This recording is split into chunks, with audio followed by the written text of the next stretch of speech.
for being here today. Yesterday, the President opened a new school, St. George's, and today he'd also be opening another new school, Christ Church. And so I'm extremely pleased that he will be speaking of our policies in the education sector. And in this season, the political season, it's necessary to do so given the many distortions surrounding policy which takes place. So even for someone as involved as we've been at the policy making level, sometimes it's quite revealing as you now approach election season, where you have to account for your performance in the past several years about the progress in the various sectors. So I was going through the documents that we're preparing to make public shortly, and in the education sector, it's unbelievable the level of achievement that we've had in really 3.5 years after COVID. We've been able to commence and complete the rehabilitation of over 100 schools. We have trained or paid for the training for 82,000 Guyanese, 39,000 of those from the Gold Scholarship Program. We've completed our promise of free university education, but not just university, but tertiary education. We're now writing off $19 billion of student loan. We've commenced that, which was not a promise we made in 2020, but we decided it would be unfair to have people make these payments when we've announced a policy of free education. So effectively, for those who have not paid over the years, the free university education policy is retroactive because they don't have to pay for those loans. We've announced payment for 8 subjects, CXE and CSEC, and much, much more. We've trained over 5,000 teachers at CPC in these years, and considering that many of these teachers have also accessed the Gold Scholarship Program, it's a large number of teachers who have benefited from greater training at the tertiary level.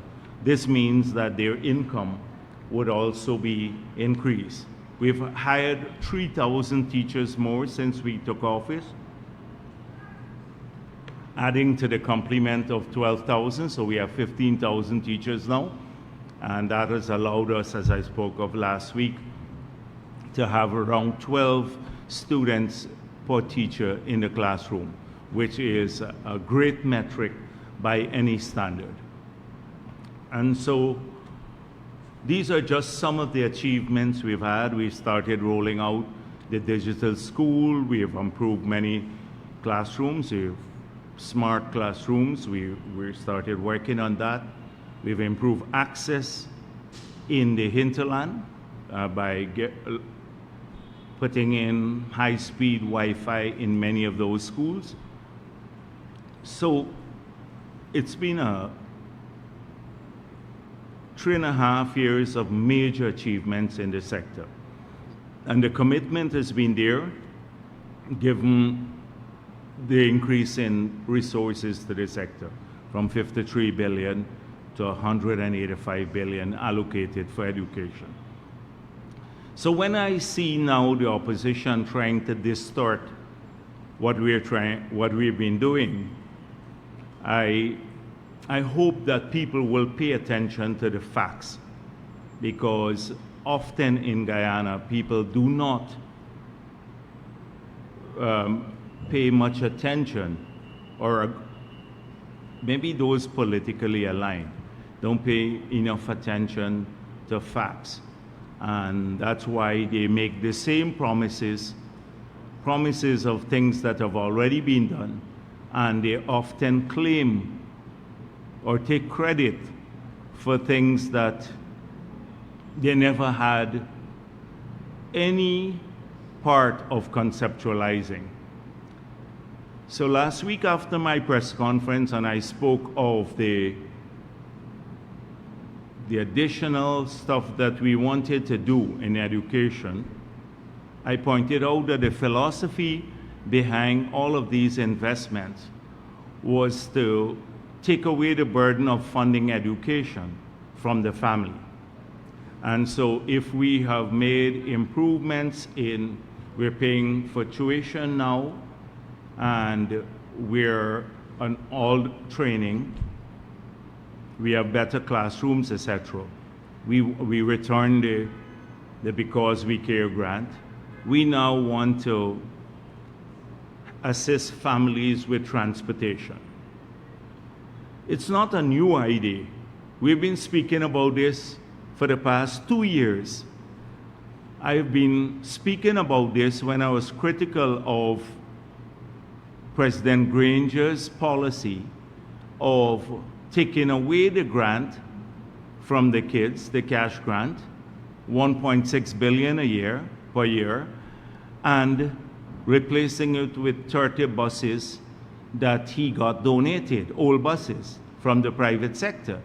And I pointed out, if you take $1.6 billion per year and multiply by the 5 years he had been in office, they took away from the children $8 billion.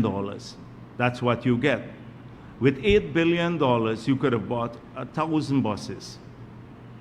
So they talk a lot about assisting with transportation, but in a net sense, families and children were worse off because they lost the $8 billion over the 5 years in the Because We Care grant. We promised to restore the grant and increase it. So in 1 year now, the grant at $55,000, well, that includes the uniform allowance. It's $11 billion the children get. So in a 5 years period, it's $55 billion we're transferring to the families through the Because We Care grant. That will happen in the future. But that's not all. We said, in addition to the Because the Care grant, we want to introduce now, consistent with what we have said before, years back, that we now want to assist with transportation. And that's why we are going to introduce a transportation grant on top of the Because We Care grant, which in itself will increase, so that we can help families or assist them in funding transportation. They said, oh, we said that 2 weeks ago. They're clueless, because we've been talking about this for the past 2 years now, and we've been talking about the philosophy behind it, which is assisting families. And that's why we said we want to expand the hot meal and the school feeding program. So if we can assist with transportation and tuition and paying for the exams, and now with the hot meal program in school, you at every level, effectively you're taking away the burden of funding education from the family. And so every child, regardless of the family's level of income, they're poor or not, they'll be given equal opportunities. And consistent with what I spoke of last week too, about the move to have universal secondary education, that every child who even didn't get 50% of the mark at CSEC, not CSEC, the grade 6 exam recently, that those kids, by the time they're ready to write exams, they would all write the CXC paid for by the government, because we'd have a secondary program. Even if they go to the tops of primary, they will have a secondary program taught to them there.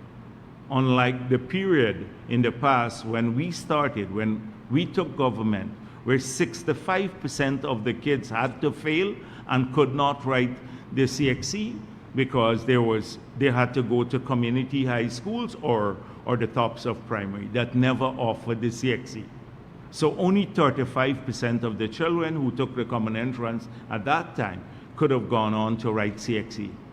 And you know, with CXC, you can either get a job or go on to tertiary learning. So we were one exam at the tender age of 10, 11. That examination was the determinant of the future of that child. Now we have moved away from that. So I was surprised to see they said, oh, we're stealing the idea of the transport grant from them.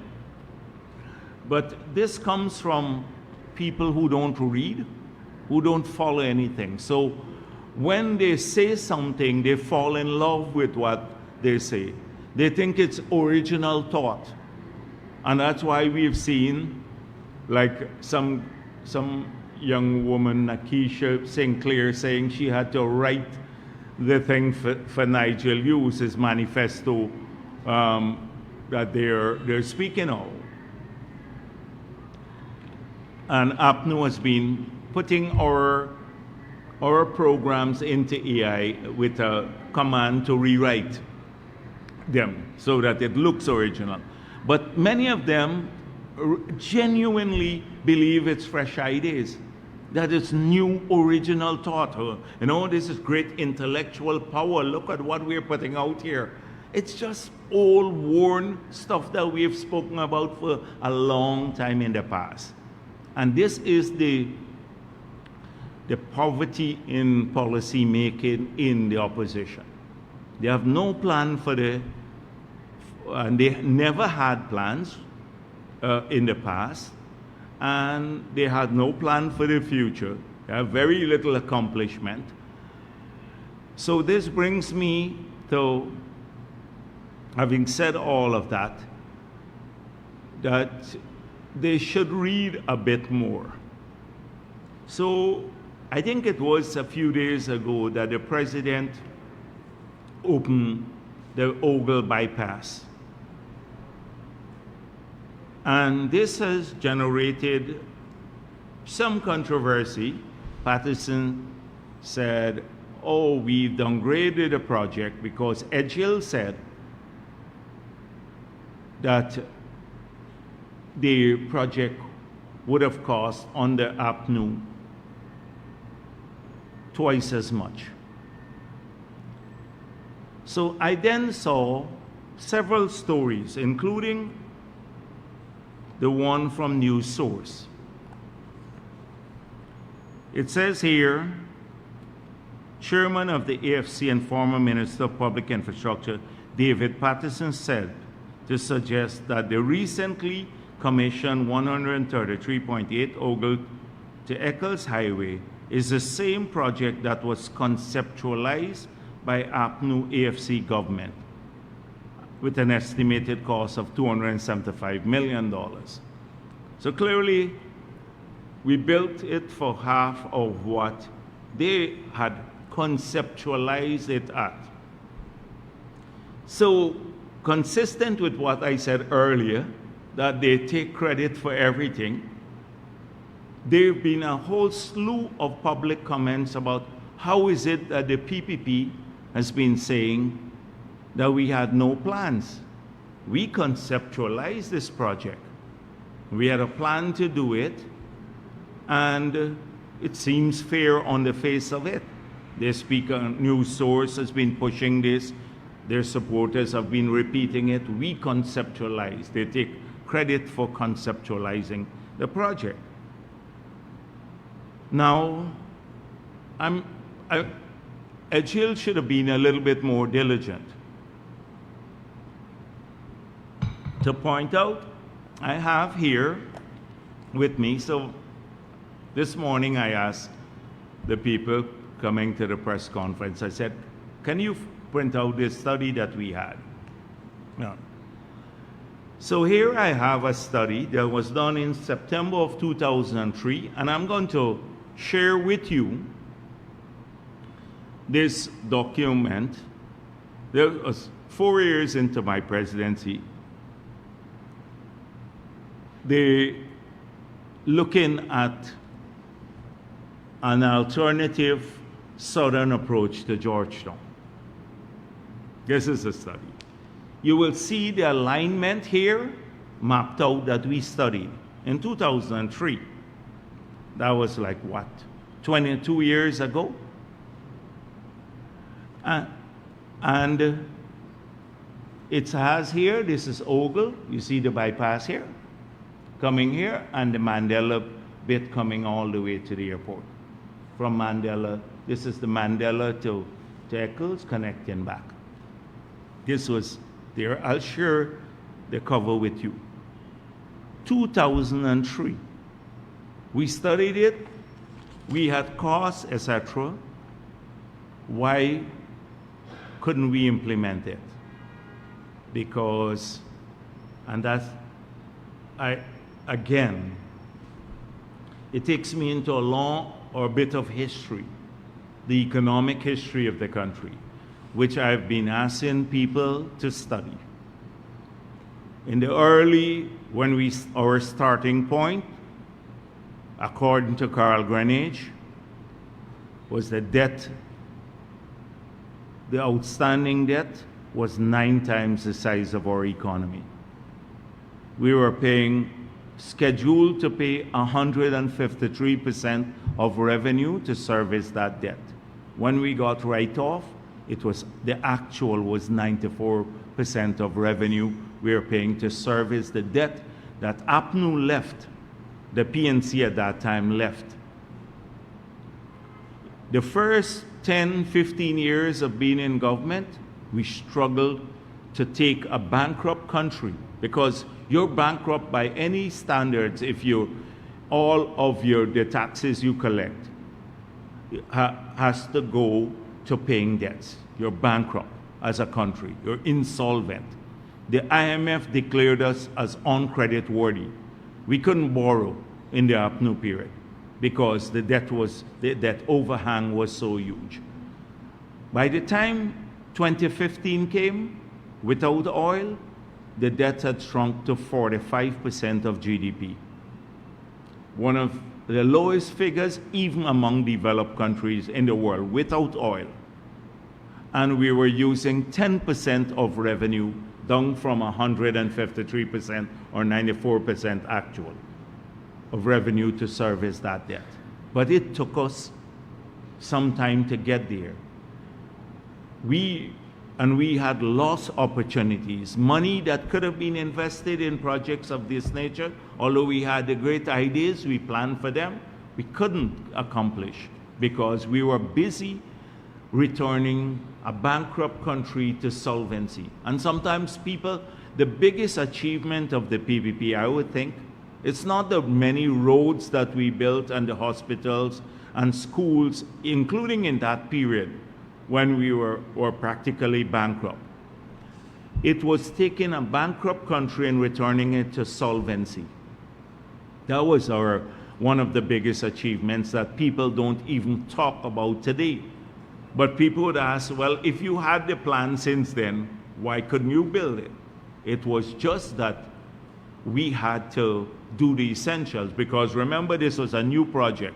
But in the same period, it took you 3 hours from Georgetown to get to the airport, because the potholes used to be like 4 feet deep in front of the central bank, between the Ministry of Finance and the central bank. On Main Street, there was a pothole in front of the Palm Court there that vehicles used to get stuck in that pothole. That was the state of Georgetown. That was a Main Street. Blackout 2 weeks at a time. You think about GPL being giving us a spate of blackouts recently on the East Coast. there because they're moving some of the transmission mains. But we used to be 2 weeks without power at that time, nothing in the hospital, and having to deal with the debt. That's our history. That's the economic history of the country.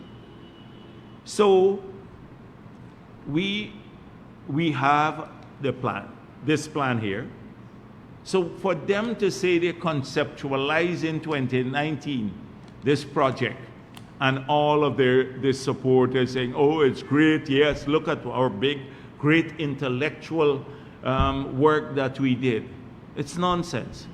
And they take credit because I don't think Patterson even knows about this, because he talks off the top of his head. And if there's nothing, you know, sticky finger Patterson, if there's nothing in it for him personally, as we've shown in the charges, he doesn't touch a project. So should be ashamed that we could complete this project, half of what they had anticipated building it for, but the details of it, if you go down and you look here, even Busby Dam that we're completing now, so that once it's completed we can divert the traffic there and then fix the Grove bit. Busby Dam, all of it, you see in the green. These are the alignments, the roads coming out. The whole project conceptualized since then. But since we're at this about talking about development planning, we're the only party that has put this out, several of our plans in various documents. So you can find in the National Development Strategy, nearly 2,000 pages, about 7 volumes of work. Then you can find a lot of the ideas there.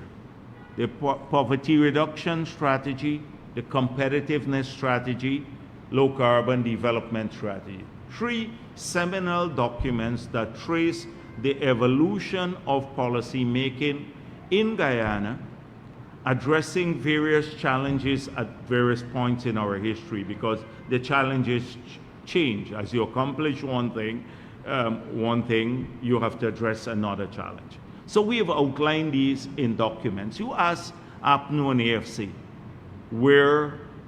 what document you can point to that would say ground their vision in. Nothing, absolutely nothing. In fact, Nigel Hughes recently was saying, let's all get together and craft a plan for the future of the country. And I asked here, this party has been around for maybe 17, 18 years, the AFC. And now you don't even have a plan. Now you were in government and you still don't have a plan. At least talk about the elements of what you already have. So I want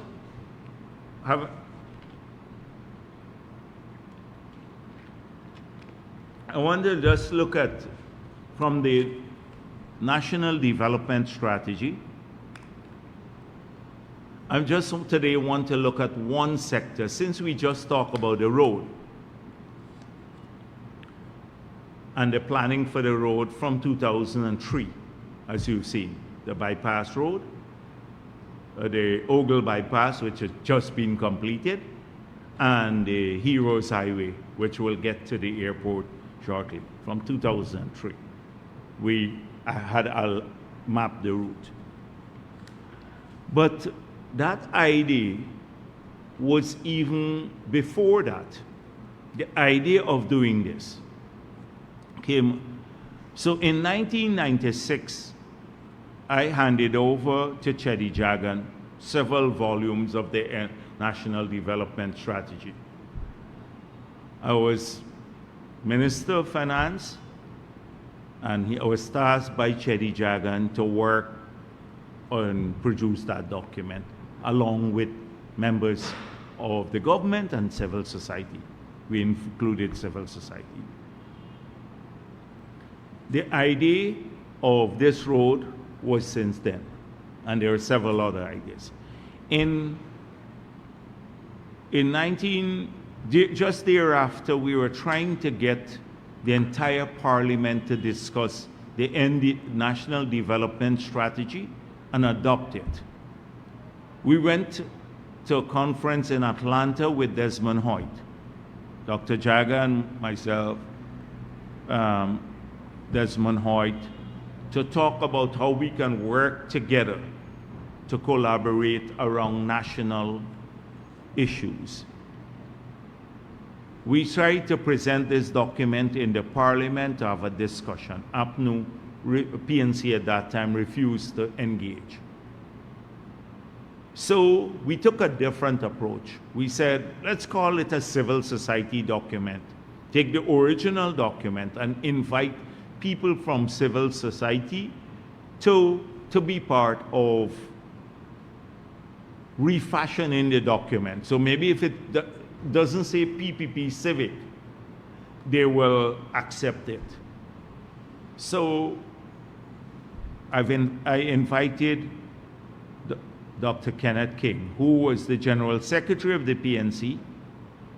He was one of the persons who was instrumental in working on this. He subsequently became the ambassador to Brussels, Guyana's ambassador to Brussels when I was president.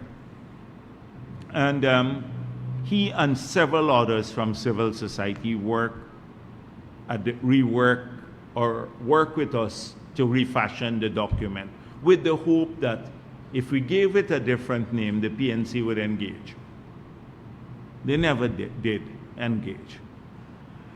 But I want to show you, since 1996, and then in the refashioned document, which was completed in about May 1999, I became president in August of 1999, May 1999.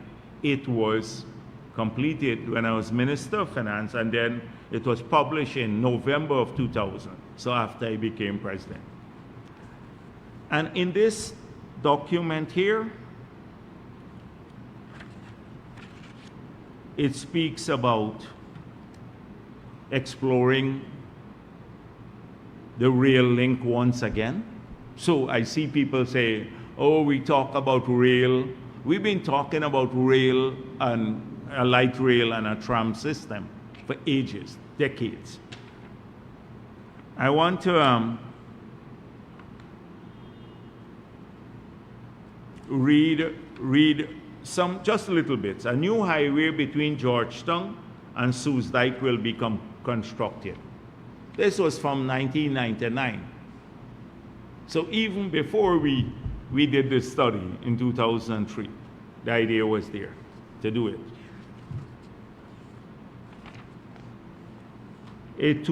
A two-lane bridge across the Demerara River adjacent to the Demerara Harbor Bridge with a vertical clearance over the navigational channel, which would enable ocean-going vessels to pass under the bridge.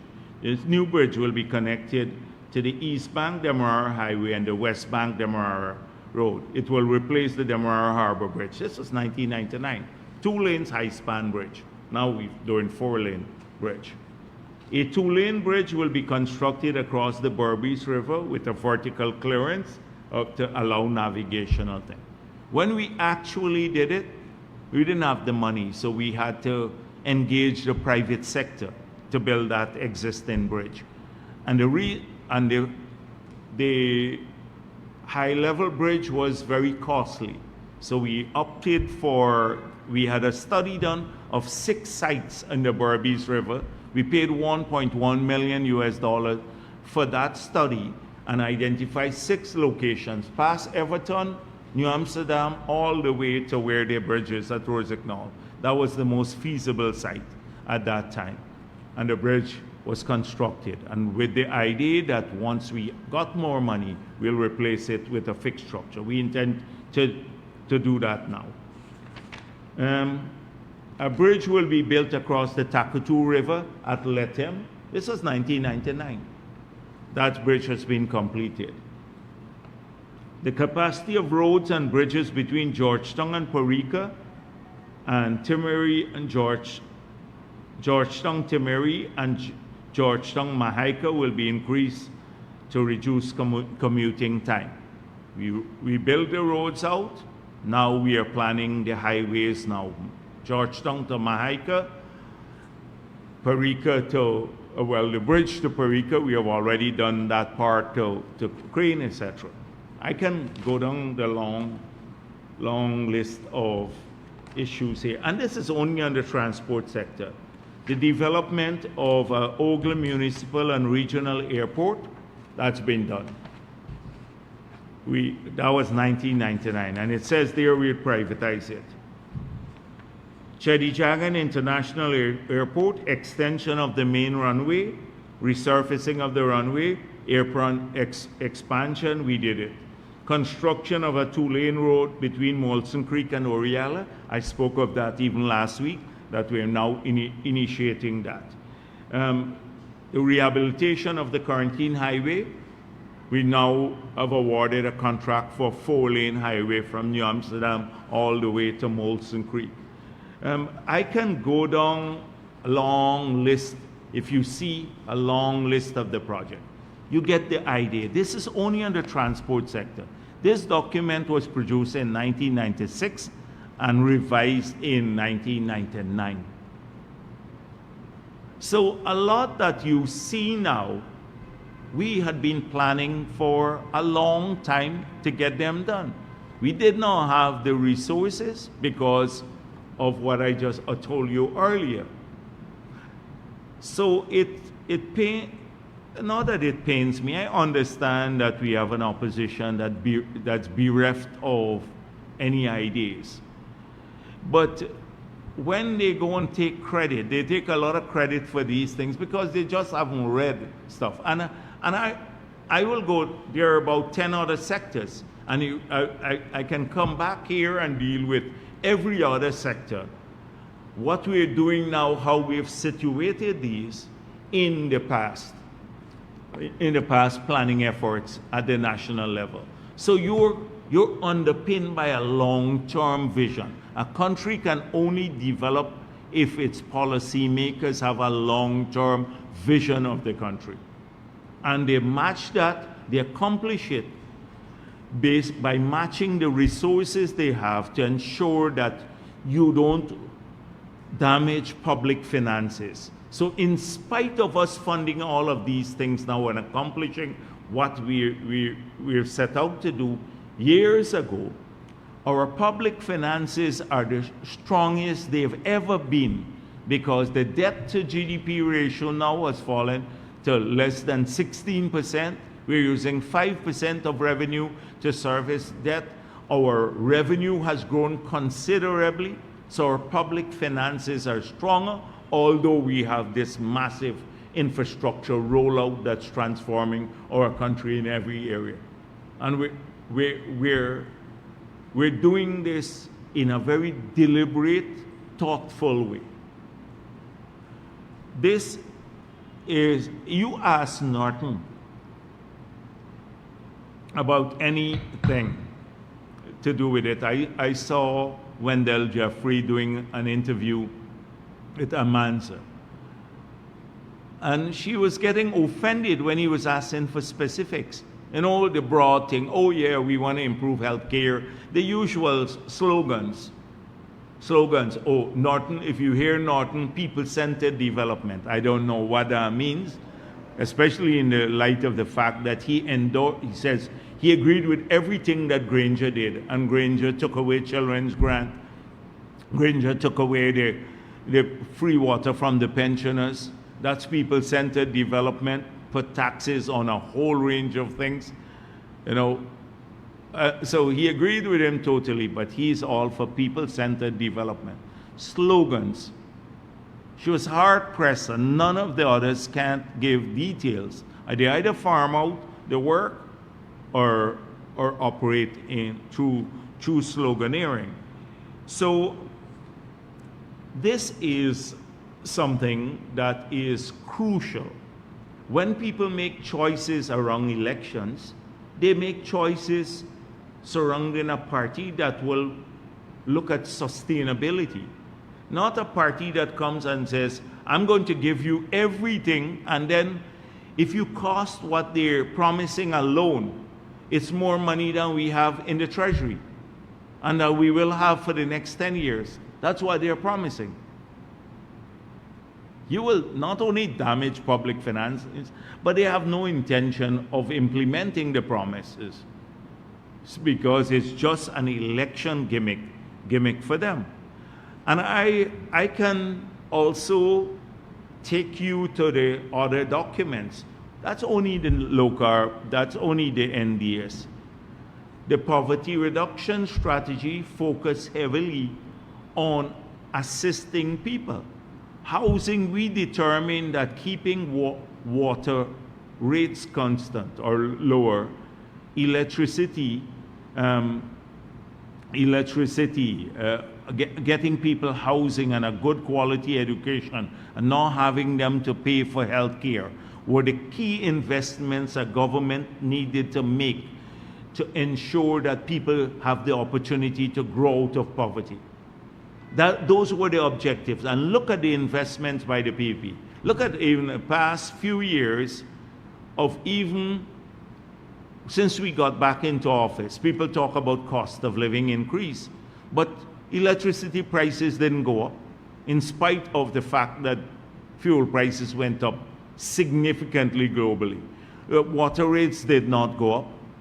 Internet rates actually came down. Mortgage rates came down because of large concessions to the bank. And we've invested in education and healthcare, removing the cost of healthcare and education from people so that their disposable income could be used to accumulate wealth and grow. That is consistent. The philosophy is there, and that guided our creation of the poverty reduction strategy.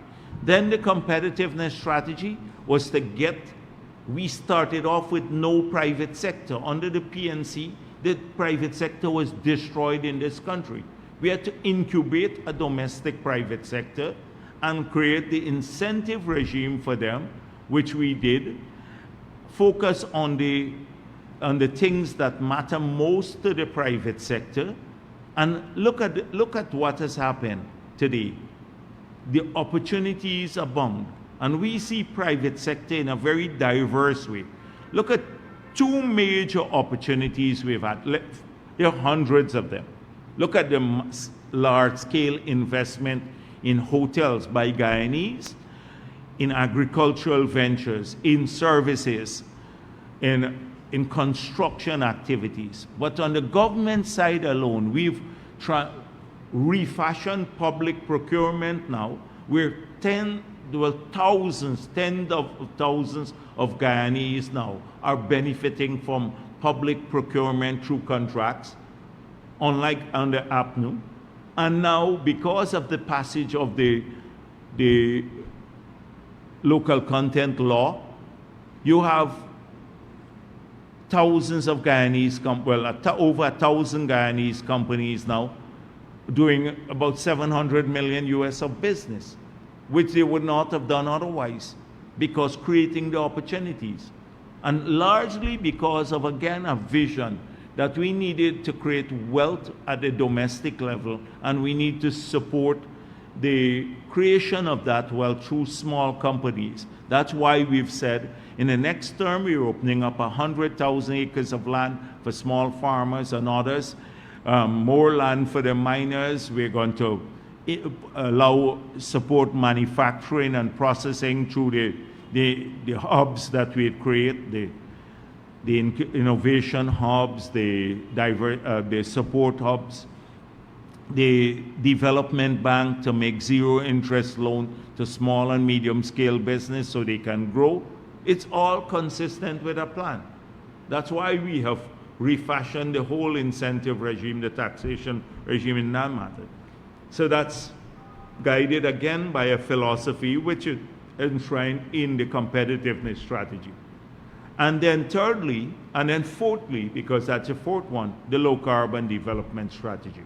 A whole new challenge of sustainability, keeping our country safe, getting our assets to earn resources so we can invest in creating green jobs, creating green energy, a green energy mix, and adaptation, which is managing water.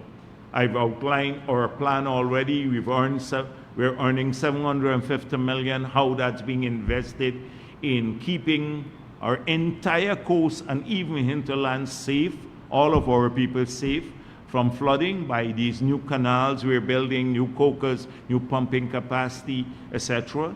That would prepare us for these changes. I don't want to go into great detail there, but we're guided by frameworks.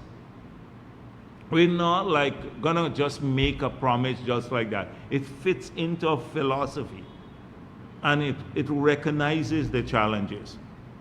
And so this is not guesswork that the PPP operates in. And when we make promises, that's why we've been able to deliver them. That's why in 2020, we made some promises. We were very careful about what we promised. The promises were ambitious, but we delivered on them.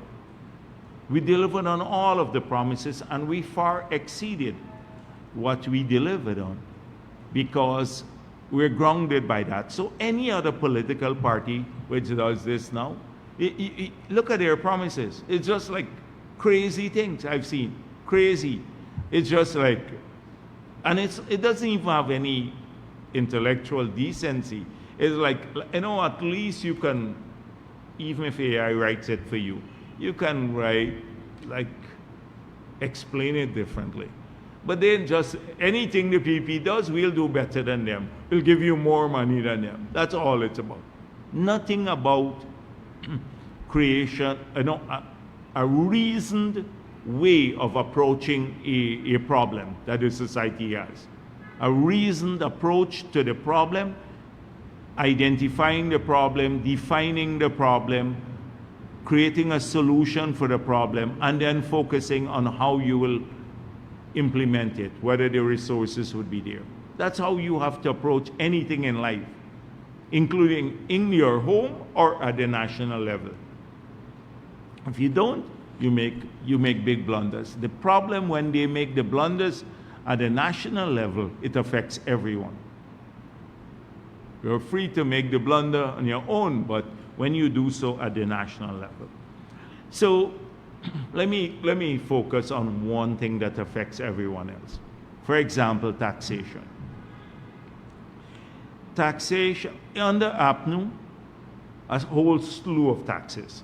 If you want to get a good indication of the taxation policies of APNU, go to Jordan's budget speeches and go to the back of those speeches, and you will find an annex of fee increases and taxation increases. And you'd be surprised. We say over 200 taxes and fees. One time, what's her name again? I always forget her name. The Minister of Public Works, Annette Ferguson, Ferguson, she was housing, or she was Public Works first, I think, and then housing, right? Or both, I don't even remember, yeah. They're just, because they achieved very little, yeah. So they, you know, when people stick in your head when they achieve things. So she asked the question in Parliament that the PP been saying, oh, 200 taxes and fees. Can you give us a list of it? Because we are lying. And so we started preparing, and it ended up like over 300 when you look at the taxes and fees. It was actually more than the 200 we're talking about. So in every sector, no one was spared. From the guy driving his donkey cart, his fee went up, to the health sector, remember the education sector, the miners, they increased the royalty rate, the taxes on machinery and equipment, land rental charges, everything under the sun you could think about. Every single thing. On hinterland travel, reopen at Marijuana, I think, and Port Kaituma, the GRA, pressuring people, are collecting $94 billion more per year. So we said we're going to reverse those when we get into office. We've reversed the taxes that they put. That cost us about $50 billion, the reversal of all that they were promising, or they implemented. So we kept that promise of reversing the taxes. We removed the VAT on machinery and equipment, on water, on electricity, on data, hinterland travel, a number of other things. Reversal cost $50 billion, we gave that up. The cost of living support alone, on using the old freight rate to levy the duty at customs, also we gave up billions of dollars, because when freight prices went up globally from one container, $3,500 to ship it, to $20,000 to ship the same container, we were using the same $3,500 to levy the tax on. So if it's a 10% tax, it's levied now not on $20,000, because it's cost, insurance, and freight, CIF value, that you levy it on. We use the old freight rate so that it wouldn't push up the costs or the taxes. People wouldn't have to pay more high taxes. Billions given up to address the cost of living issue, because globally the prices went up after COVID. Factories were closed, etc., and shipping costs went up. We then removed the 50% excise tax on gasoline and diesel. Now, on gasoline and diesel, we import over $800 million of those two products. The 50% tax will be about $400 and odd million, giving that up. That's about 90 billion Guyana dollars per year. If we didn't do that, guess what would have happened? That every time you go to the pump to buy a gallon of gasoline, you would have had to pay between $500 to $600 more per gallon of gasoline every time you buy a gallon. But now that's an implicit subsidy that people don't see, just to tackle cost of living, so no increase in that cost. We gave that up too. And then we fulfilled a promise. We said no new taxes in the 5 years. And from 2020 to now, the first budget that we've had to 2025 budget, we haven't increased a single tax. We have not increased a single tax. You check the budget. I confirmed that again with Ashley today. That's a promise. We kept our promise. We promised to reverse what they had put in place. We did it. It cost $50 billion. In addition to that, we also gave up a lot of taxes to abate cost of living. And then we fulfill our promise of no new taxes in the 5 years. And we fulfill it on taxation. But in addition to that, what did we do that gave up more benefits? We could have just said no new taxes and leave everything as they are. We dropped the income tax rate, the personal income tax rate, from 28% to 25%, and from 40% to 35%. Now you remember APNOT carried those rates up. So we dropped the income tax rate for personal tax payment, apart from no new taxes. So all Guyanese would benefit. So more than 100,000 persons will benefit from this. We increased the threshold for not paying taxes from $65,000 to $130,000 per month. So under APNU, if you were earning $66,000 per month, you started paying taxes. Now, under our government, if you earn below 130,000, you don't pay taxes. That has benefited thousands of people more. So we double the threshold, and gave up revenue there. So we have introduced tax credits for several things. Insurance and life premium. If you're paying, you take out insurance, etc., you can deduct it. We have now introduced an allowance for children up to for $10,000 per month that is deductible. Two kids if you have. So that's up to $20,000 a month. You can add to the non-taxable threshold to not pay taxes.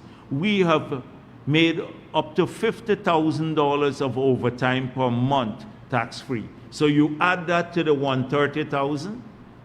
You can, if you are overtime, you have another $50,000 that you can add there, which takes you up to $180,000 per month, which becomes tax-free. And then we said, if you're working a second job, because we want to encourage people to do that, we have labor shortages. The second job, you also get $50,000 of the income from the second job tax-free. So all of these, much more we have done. Apart from no new taxes and reversing their taxes, we've also introduced tons of benefit. Then what else did we do? We made a promise that we'll remove the corporate tax from education and health. So any investment by the private sector now in health and education, they don't pay any corporate tax. So now a lot of people can invest. Public investment in these sectors are growing rapidly. The people are saying the schools are getting nicer than private schools, and they will get nicer. The hospitals are going to get nicer than private institutions, so they have to upgrade too. And they would have to specialize. But now those people have an incentive to upgrade and to lower costs because they don't have to pay corporate tax, which is a promise we made. We kept that promise too. So even on taxation, yeah, I can go down. I have a long list of items here. For example, construction industry. We removed the VAT on building cement, sheetrock, concrete board, on a lot of construction material coming in.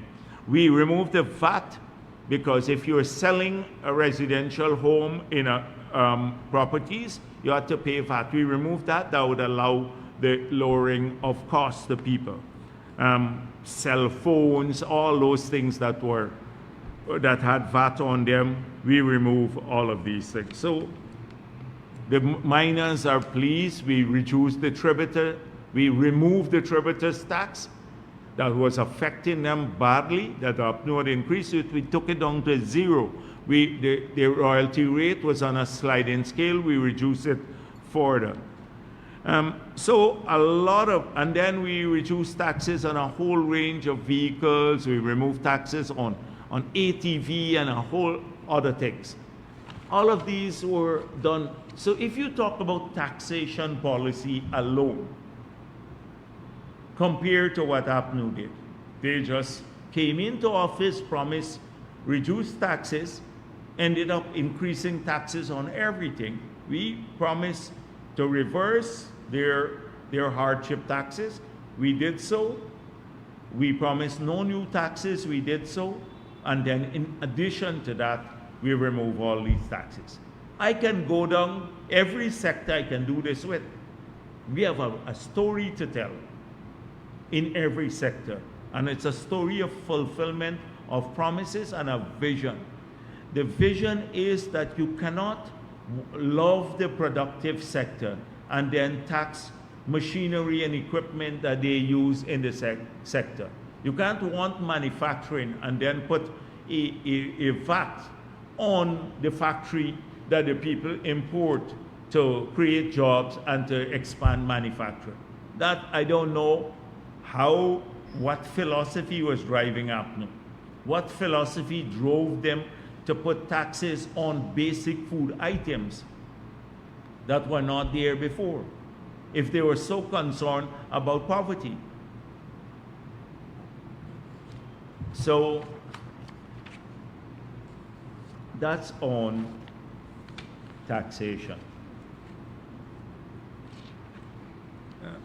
All of this is just to talk a bit about the differences between the contesting parties. So which party now, last week I dealt with the experience, that none of the candidates vying on the other side has the experience of a Neil Frenali or a Mark Phillips. None of them. And it will take them a very, very long time, given their mindset, to get the experience of these two gentlemen. And so I just wanted, maybe I should deal a bit with that first. So what this week struck, something struck me a lot, and maybe I deal with this one first.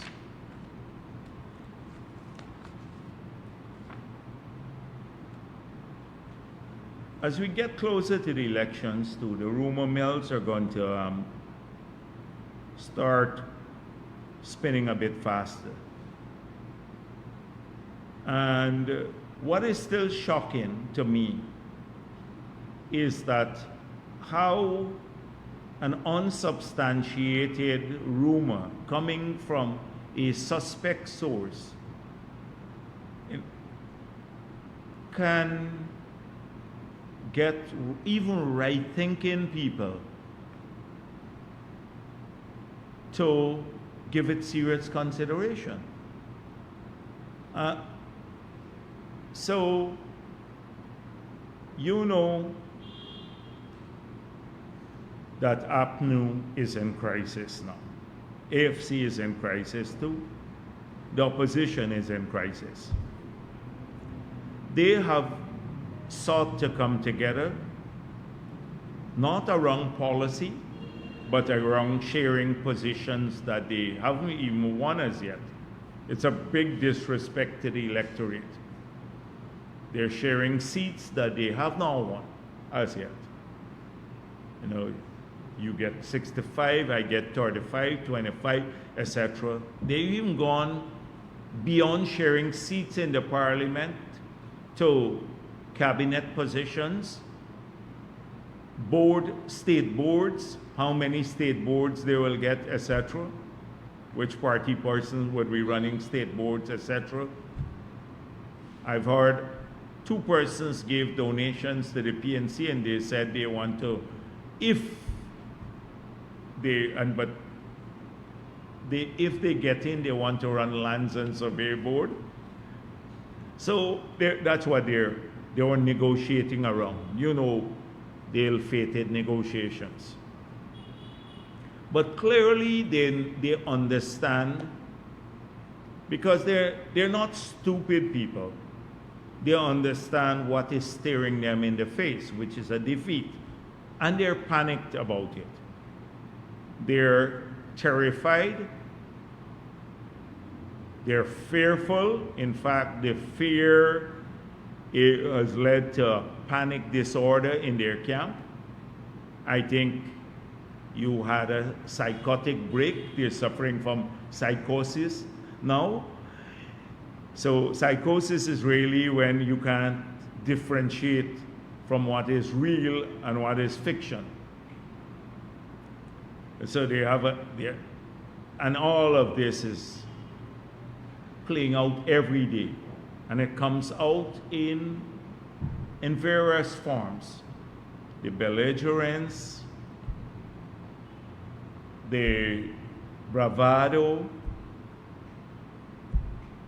the magnitude and the frequency of the lies that they tell. So, what is happening in their camp, they're trying to project onto the PPP. So Sherrod Duncan and the others have been doing this. Sherrod Duncan and the others are fearful, like he is extremely fearful person. He jumped from one party that he thought was useless into another useless camp. And by now, I think he is recognized that none of them have a chance of winning the elections. So he is really in full panic mode. The psychosis is visible in his behavior. So he comes up with this fiction, that there's a break in the PPP camp. And that we are panicked that Jagdeo wanted the elections to be on the 1st of September. But they're going to lose the elections, if it's held on the 1st of September. And that our poll show this. Now, if we have a poll, you think Sherrod Duncan would ever see the results of our poll? He can't even get app news. Anyhow, he likes to talk about poll. Yeah, right. So Sherrod Duncan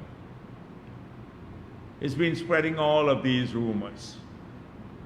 So he said, we're replacing Mark Phillips now with Edge Hill.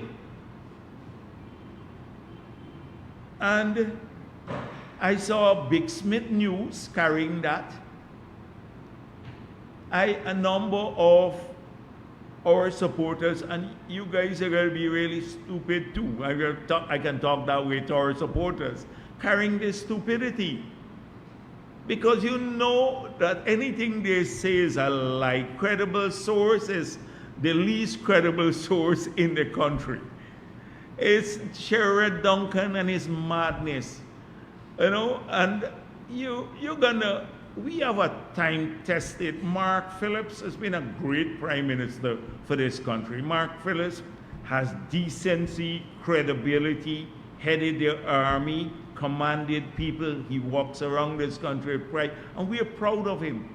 We're proud of him. Mark Phillips, combined all of the other candidates on the other side, don't have the decency and the skill of Mark Phillips. All of them. And we're very proud, and he shall be our prime ministerial candidate. In our camp, we don't make decisions one day and change it the other day. That's what Sherrod is worried about, that he and Jureta get thrown out back because Nigel and the other man talking again, Norton. Because both of them are panicked because they see, what's staring them in the face. So he is very insecure. So to spread a rumor like that and then have sensible people also write about it and raise it as a concern just shows the influence of stupidity on people's mind. And how would you even think that this could be true knowing the PPP? You see the momentum we have. Look at our fundraisers. Look at the people showing up. We have a track record. We're the only party that is ethnically diverse, that carries a national message. And you would believe a Sherrod Duncan that we're worried? They can't even pull together. I see Norton as a couple of people, like a couple of kids running around the Starbucks market saying Norton for president, as though they have to convince themselves that he and everybody ignoring them and saying, oh, they're a nuisance, right? You're a nuisance. Leave here. There was a very different time that all of the people would probably join them. Nuisance. He goes around the country, people refusing to even shake his hand. And he, not because they think he has blood on his hand, like he said, he can't shake our hands, right? Because that's it. But because they think he has no hope of winning the elections too. So what, if any party had momentum, it's the People's Progressive Party. And it's not because we're special, it's because we've kept faith with people, because we've done what we said we'll do. And people recognize that their lives are changing for the better. And with our plans, everyone will be able to achieve their dreams. They will get support to do that. And that we're working for all of Guyana, regardless of your race or religion or gender. That's what they recognize about us. That's what's so special about us. On the other hand, they're all about race. So, like Deron Adams kind of repeat this. You see the whole thing, because he's panicking Linden itself. I know how the momentum we have in that area, the high spirit among our activists in the area. They have high spirit. They're working every day on the ground, unsolicited. They're going around talking to people. I can put together 1,000 volunteers to look at the activity at the convention center. We had like 800 to 1,000 volunteers just to be ushers and to get back the chairs and to get people fed, because it's thousands of people who came to a dinner. We didn't buy a professional service to do that. We pulled that off from the party. Volunteers of every race, you saw it there, working now because they're happy. We have a positive campaign, and because they're proud that we've kept our promise to the people of the country. Which other party can do that? The anemic gathering they have. They had a fish fry in Canada. I got a graduate of finance, and there's the other man, Mai Paul. And I heard people don't want to give Mai Paul the donation. They want to give it to the party. They don't want to give Norton too. So they have a big trouble, because they're worried. You know, Mai Paul has a history on that about campaign, money. But the thing is that they said they had a bigger crowd than before. It was supposed to be 2. It went to 7 persons. Look at the picture of the activity in Toronto. You look at it. If you haven't looked at it, look at what they post. They might pull them down before. They talk about momentum. About 10 people just my ball dancing and stupid. Nobody pays attention to them anymore. So what momentum they have, and who are we losing to? So that is why they will resort to these rumors, and you should expect them as we get closer to election. You remember on the election day in local government election, they were spreading rumors about the boulevard, how we were selling out people land, telling the vendors in Georgetown we'll throw them off the street if we won the elections. Rumor mill. And these racist, having said that, let me say, I need to give a shout out to my friend Burke too.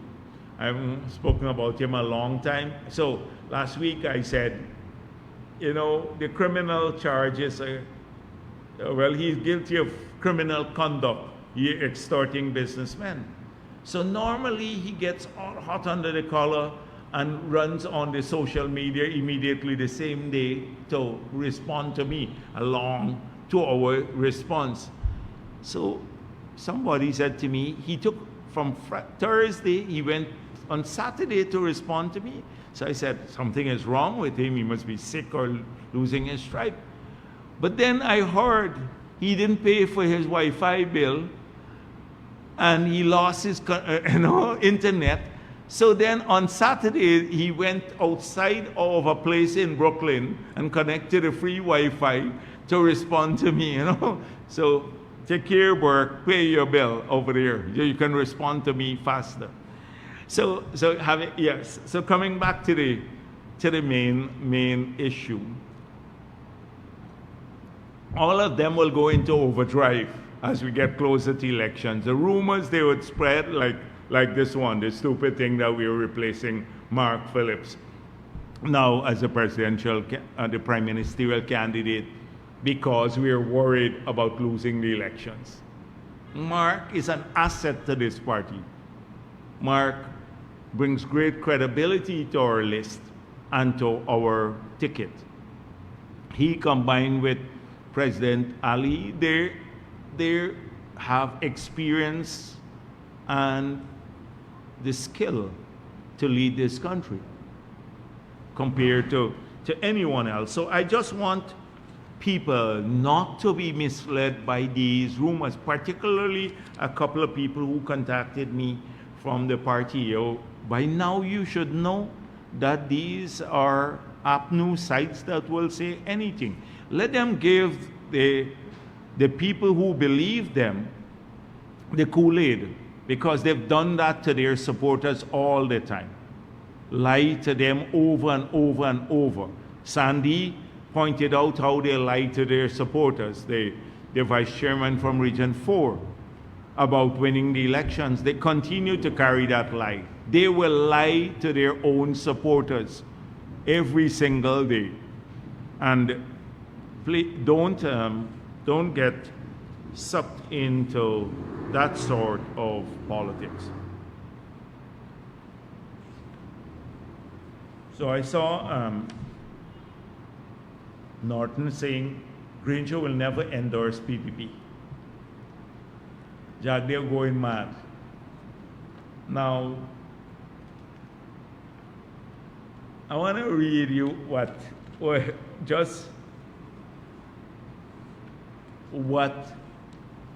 triggered Norton. Now, Norton, I was joking. I know Granger will not support us. But really, what I was pointing out as the standard capture, Jagdeo in his capacity as General Secretary of People's Progressive Party said, by Granger's own logic, citizens should vote for the current regime.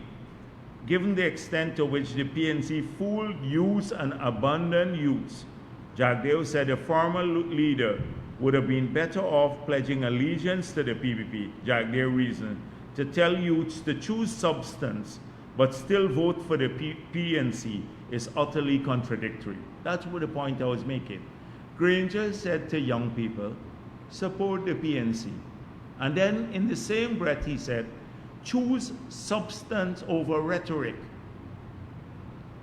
So it's contradictory. How can you tell young people to choose substance over rhetoric and then tell them in the same breath to support the PNC?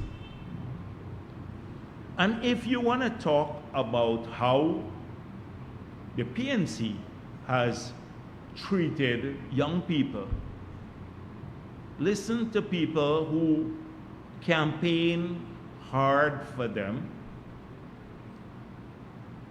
The same vice chairman from Region 4 campaigned hard for them, was in the leadership, they got excluded.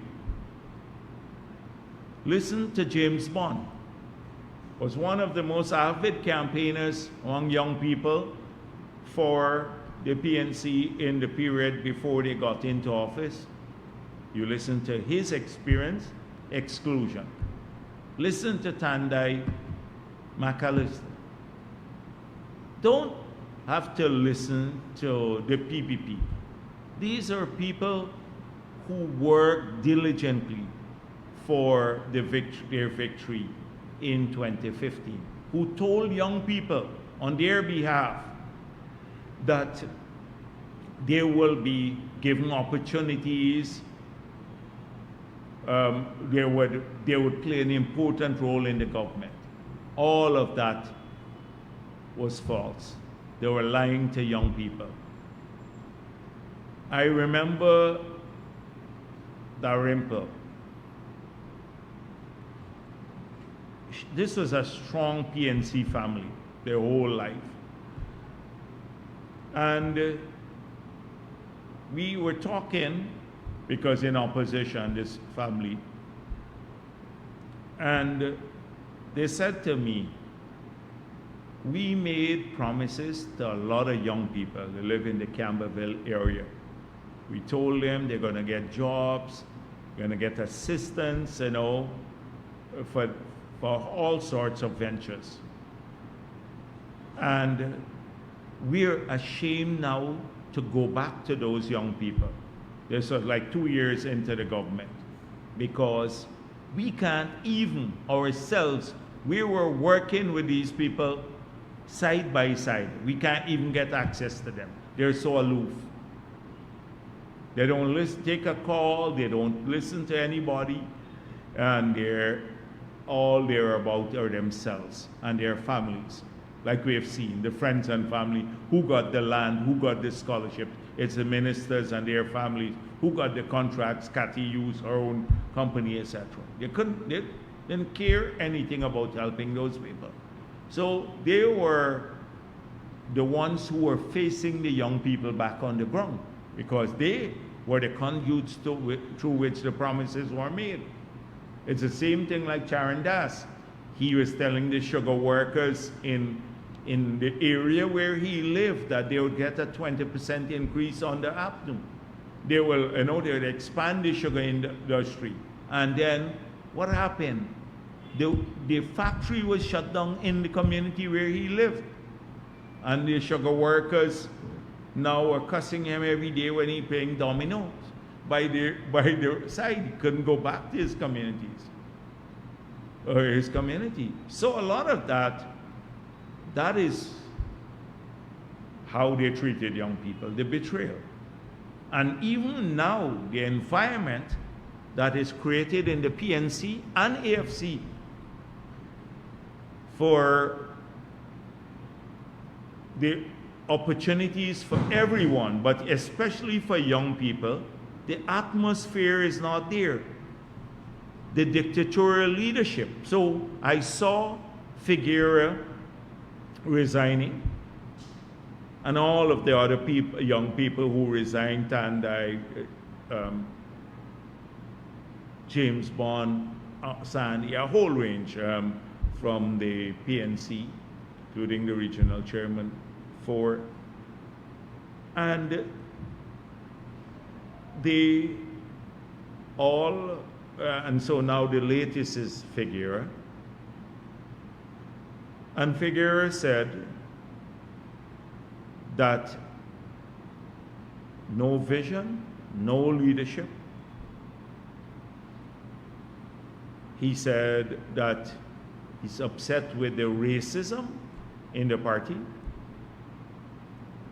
and also the movement away from age-old principles. When Norton could politicize the sovereignty of Guyana by walking out on a motion that would lend solidarity to our country in the face of Venezuela's aggression, he took foreign policy to a new low. And so the vindictive internal politics within the AFC and the PNC, the visionless racist policies internally, the unilateral decision making within the party is driving people away. And apparently that is the same thing that Jureta Finance and Sherrod Duncan and the others claim that happened within the AFC, and I see they've had other young people leaving them too. But they've gone from one useless party, as I said before, and they've jumped into the other one, from the frying pan into the fire, and they will discover it. So this is what's happening here. There's no room for people to grow. And when what's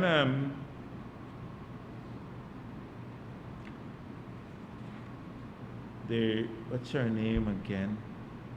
I didn't sleep much. From Berbice, the main activist from Region 5. She's in charge of policy making, their chief scrutineer. Carol Joseph. I heard Carol Joseph is the chief policy maker. Wait until the Jureta Finance and Sherrod Duncan, they have to deal with Carol Joseph. Already I see they have an internal problem there, that big fissures in the party, that these new people just coming in and they want positions in the party, watch what will happen. Sure, Duncan is talking about cracks in the PPP. They have like not fissures, they have like, what is, I don't know, what's a bigger version of a crack? A precipice? Yes, the precipice opening up like that, a massive one, yeah. So wait until Carol Joseph gets hold of them. Then they would understand about policy making. So I've seen a lot of people walking away from the PNC, and this trend will continue. They're visionless, racist, and that's what their reasoning is being given. So don't go after those people. Don't send your trolls to cuss them out, because everyone knows that's the truth. So this policy of sending the PNC people to cuss all of these people who have moved away for their own good and for the good of the country, who want to make a special contribution to the country. And we welcome a lot of people to the People's Progressive Party, not, as I said before, because we believe that everyone should have a chance to serve the country, and we believe that people can make a contribution through the party. I just wanted to address quickly the issue of Guyana's electoral system has become susceptible to corrupt voting by foreigners, Alexander. Now, suddenly Alexander is talking about GCOM's capacity to hold free and fair elections. If there is ever a threat to holding free and fair elections to GCOM from anyone, it would be the PNC cabal that is in there. That cabal has, in the 5 months, that cabal has or sought to support the rigging, and that cabal is already seeking to undermine the preparations for the elections. They will not succeed.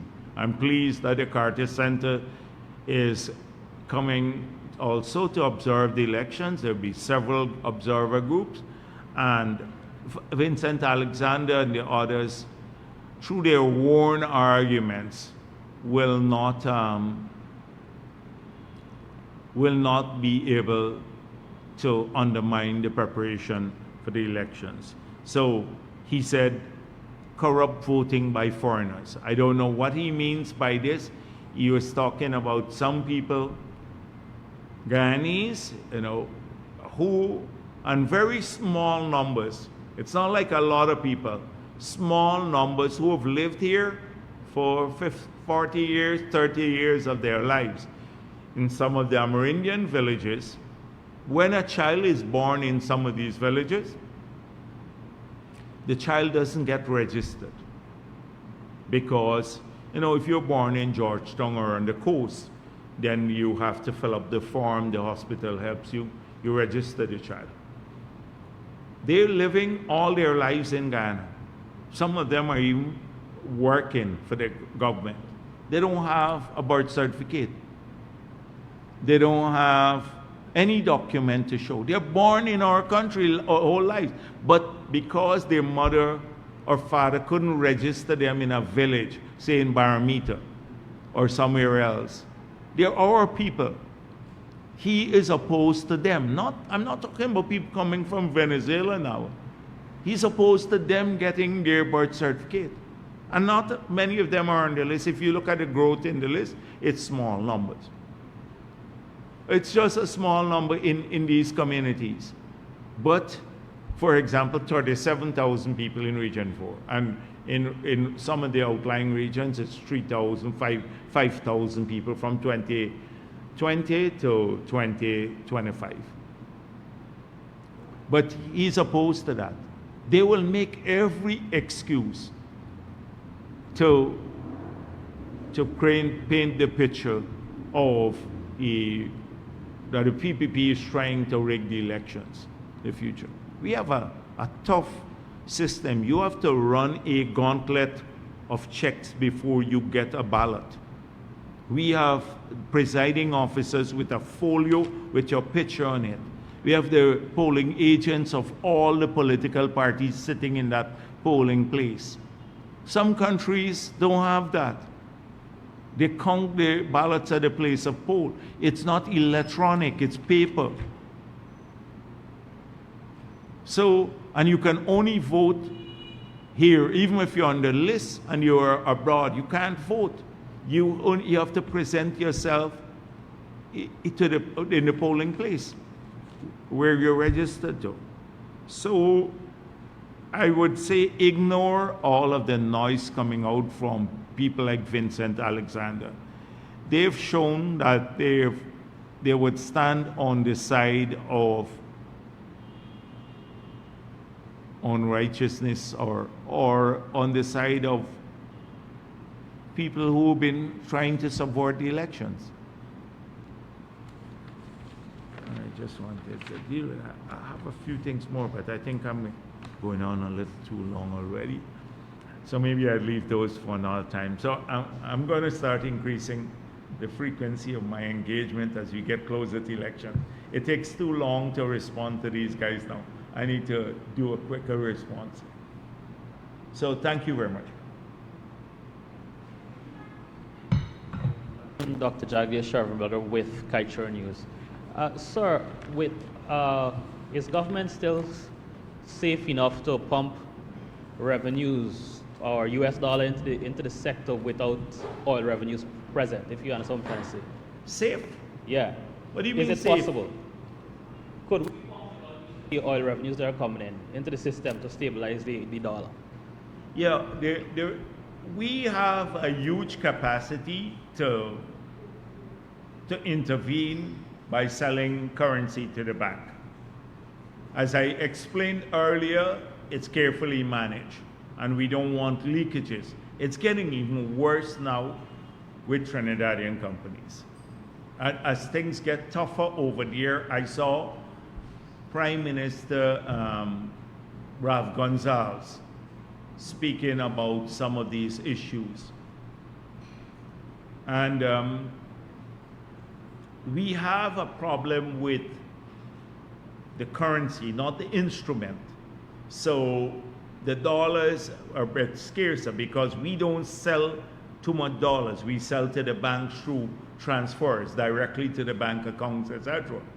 So that is an issue, not because of the lack of availability of money, but it's money, for example, the currency. The currency is sometimes scarcer because if you go in to buy, you may not get the currency at the time you want. And some people may buy and hoard for themselves the currency. But we have an enormous capacity to intervene in this regard, but it's carefully calibrated. Enormous capacity. There's an issue whereby, like you said, people are hoarding for themselves, and it's driving up the daily rate. Yes, because of the currency itself. So if you can go to the bank, some people don't want, and that's why we are checking if the Chinese are doing this. That some of the Chinese supermarkets, etc., we're checking how they're paying for their goods, because some may be through the purchase of gold, and we're examining that, and some may be through the purchase of currency, because they can't come through the formal banking system. We're watching carefully. So we're watching all of these things. Don't think that you're not watching what's going on there, and you're going to see enforcement action against a lot of those people. You recall, we've done a lot of sting operations in the past, and a lot of those will continue. Like last week, I dealt with the Venezuelan presence here, and whilst we're accommodative, we're watching it carefully too. And I also dealt with the fact that once this ID card comes out within a year, we'll know about every foreigner who's in our country. Because without Without that ID card and the biometrics, if you try to move around the country and the cameras don't recognize you and you're in our database, somebody is going to come and ask you, what are you doing here?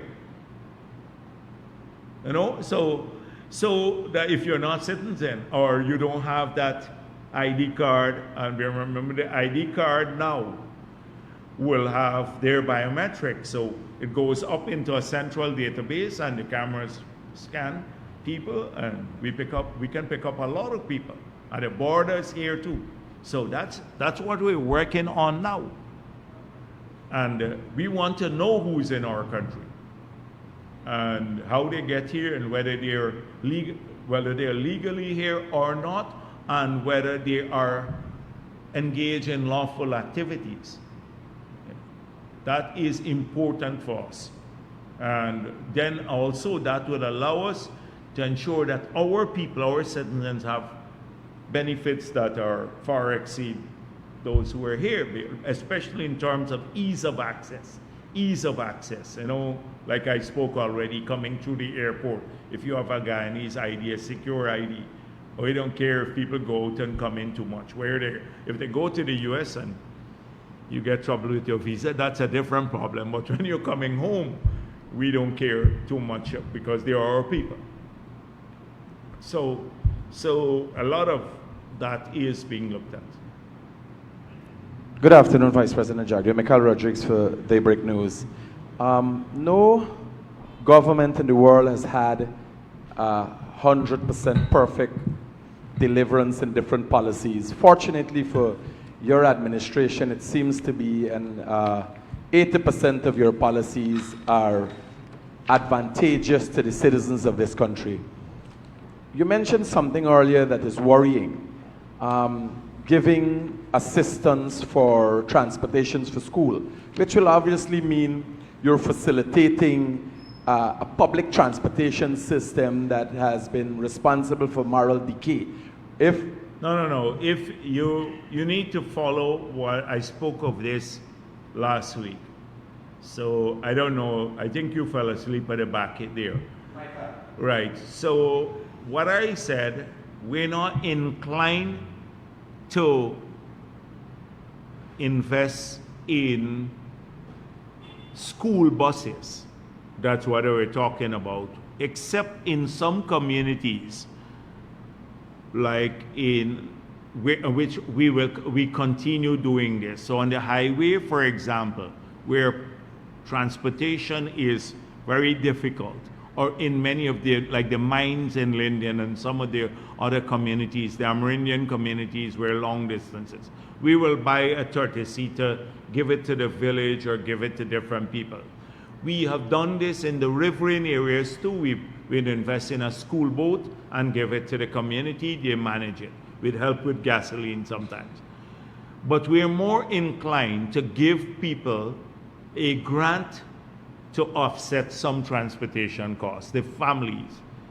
Because the moment you start taking on that, we then have to, if these drivers don't show up, we have a lot of indiscipline now. Then they crash the vehicle, cause problems, etc. Everything comes back to the state sector. And I don't think we have limited capacity to do that in the state sector. It's better not to do something that you then create problems for parents, etc. So a combination. We're not undertaking to do that because I've seen the failures.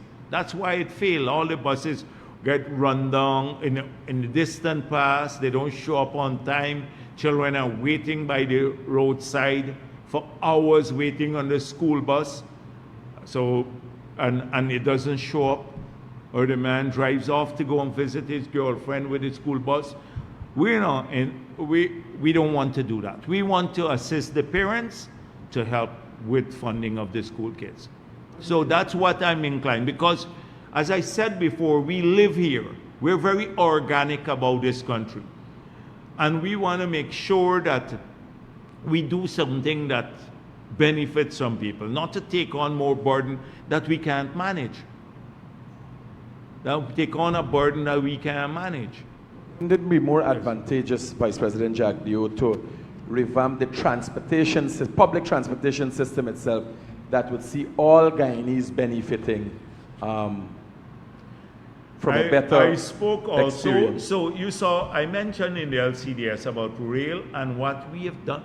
Since when I was president, we examined that part about the rail, light rail, but from Golden Grove to Diamond, and also a tram around, electric tram around the city.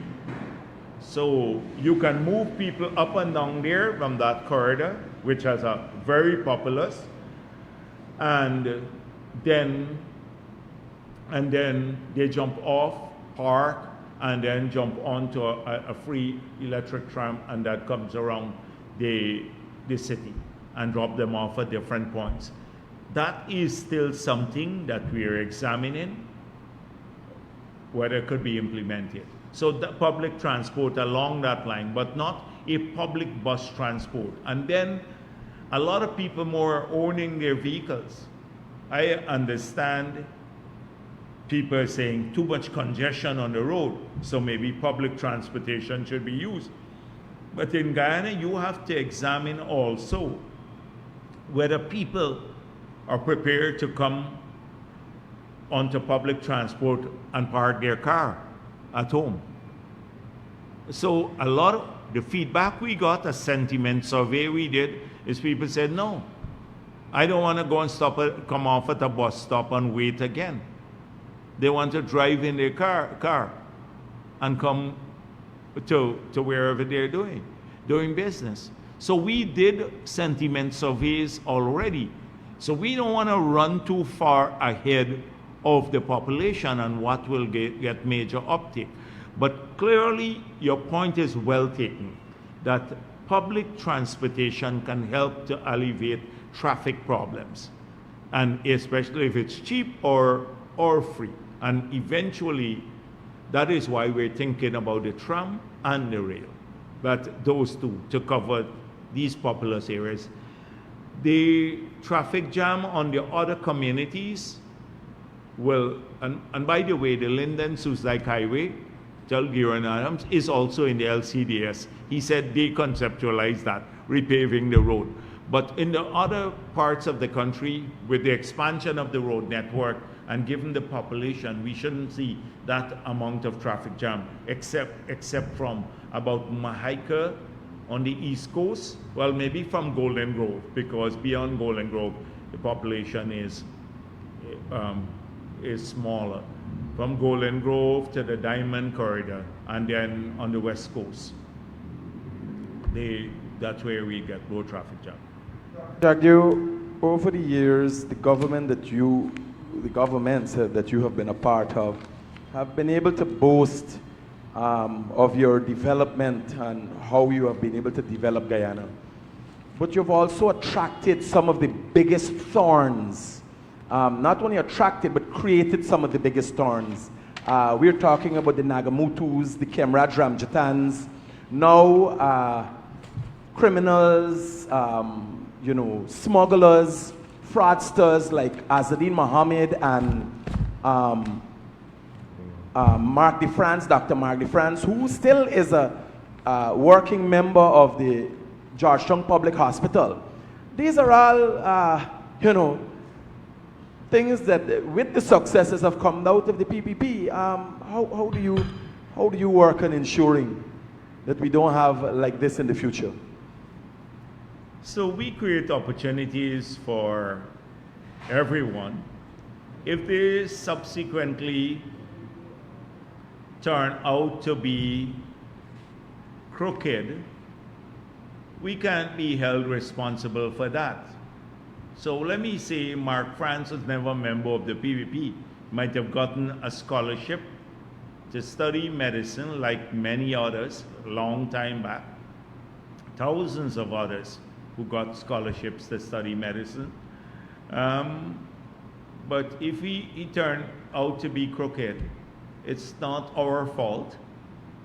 But it seems as though you almost have to have or be engaged in some form of crookery now as a qualifying thing for the new political parties that are being formed.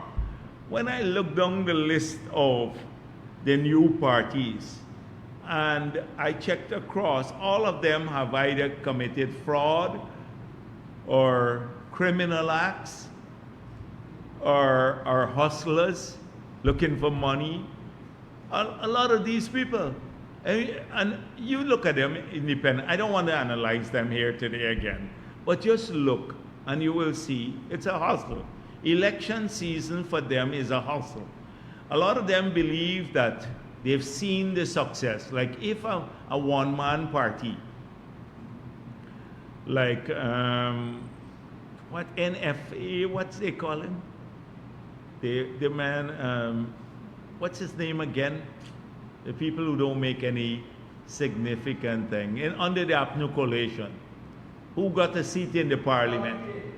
Not WPA, there was a one, Keith Scott, NFA, yes, Keith Scott. When they don't make no impression on me, right? So I forget that. My brain filters them out. Keith Scott had no constituency. Keith Scott had a single person party, one-man party, like ANUG now has become like a one-man party. Ralph Ramkaran left, Timothy Jonas left. These are people that had some credibility, decency. They've seen that this is a criminal move on the part, and I think it's dictated by money. And they're going to collect some money, maybe. And so that is what's happening. So when they see that, oh, there's a possibility if I form some coalition that the people of the country may give us a few thousand votes, and sometimes you don't even need more than 3,000 votes to get a seat, like what happened in the last elections. And I'll get into the parliament. I'll be given a seat in the parliament. So it's a little hustle now. And they think, like some of them have approached the PPP, and they think they're going to come in and get a promise. Nobody gets a promise from the PPP.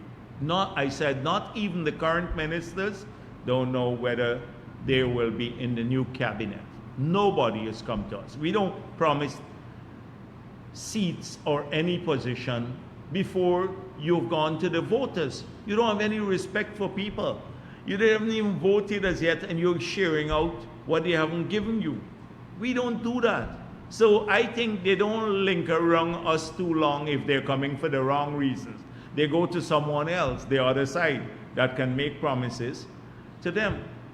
They don't linger around us because we have not promised anyone who's come to us any position, guaranteed position. So you have hustlers all the time. And criminal types, yes. So, yeah, you mentioned Mohammed. I didn't want to. Jagdeo, lastly, the Americans have identified, through their congressmen, identified how much of a threat Azadine Mohammed and the Mohammeds are by their association. At least the Americans must have had intelligence to suggest an association with the Venezuelan, even calling Azadine Mohammed a Maduro puppet. The president, no less than the president of the Cooperative Republic of Guyana, has come out and spoke about this threat. This individual has been sanctioned, is accused of smuggling gold, accused of racketeering, smuggling, and a number of different things.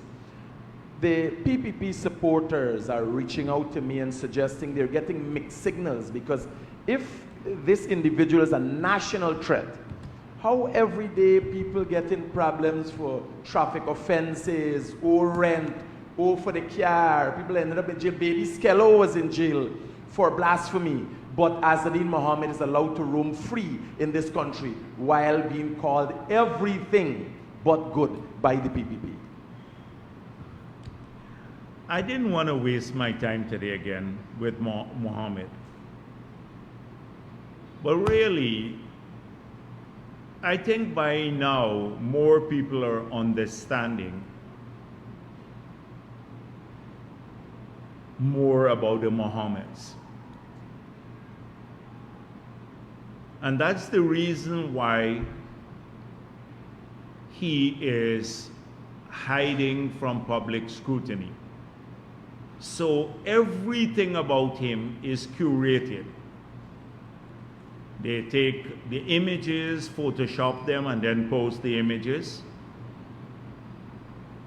They take the videos and cut them and post them on their pages. And then anyone else who comments on their page, they delete the comments or block the people, so you only get positives. It's a carefully curated image to mislead. And the media in this country, you're asking me about it. The media in this country, or a significant part of the media, is complicit in this because they believe that somehow he may cause a split in the PPP votes. So the entire opposition media and the commentators have covered up for him and given him a free pass. Now just imagine a person vying to be the president of Guyana and has no press conference so far. I saw Amanza Walton engage with the press and then said, we're not taking questions, but at least she read out a statement, engage in the press. And everyone was harassing her, rightfully so, because she invited people to go there, and she did not want to take questions. And they were critical, Nazima Raghubir and everybody of Amanza.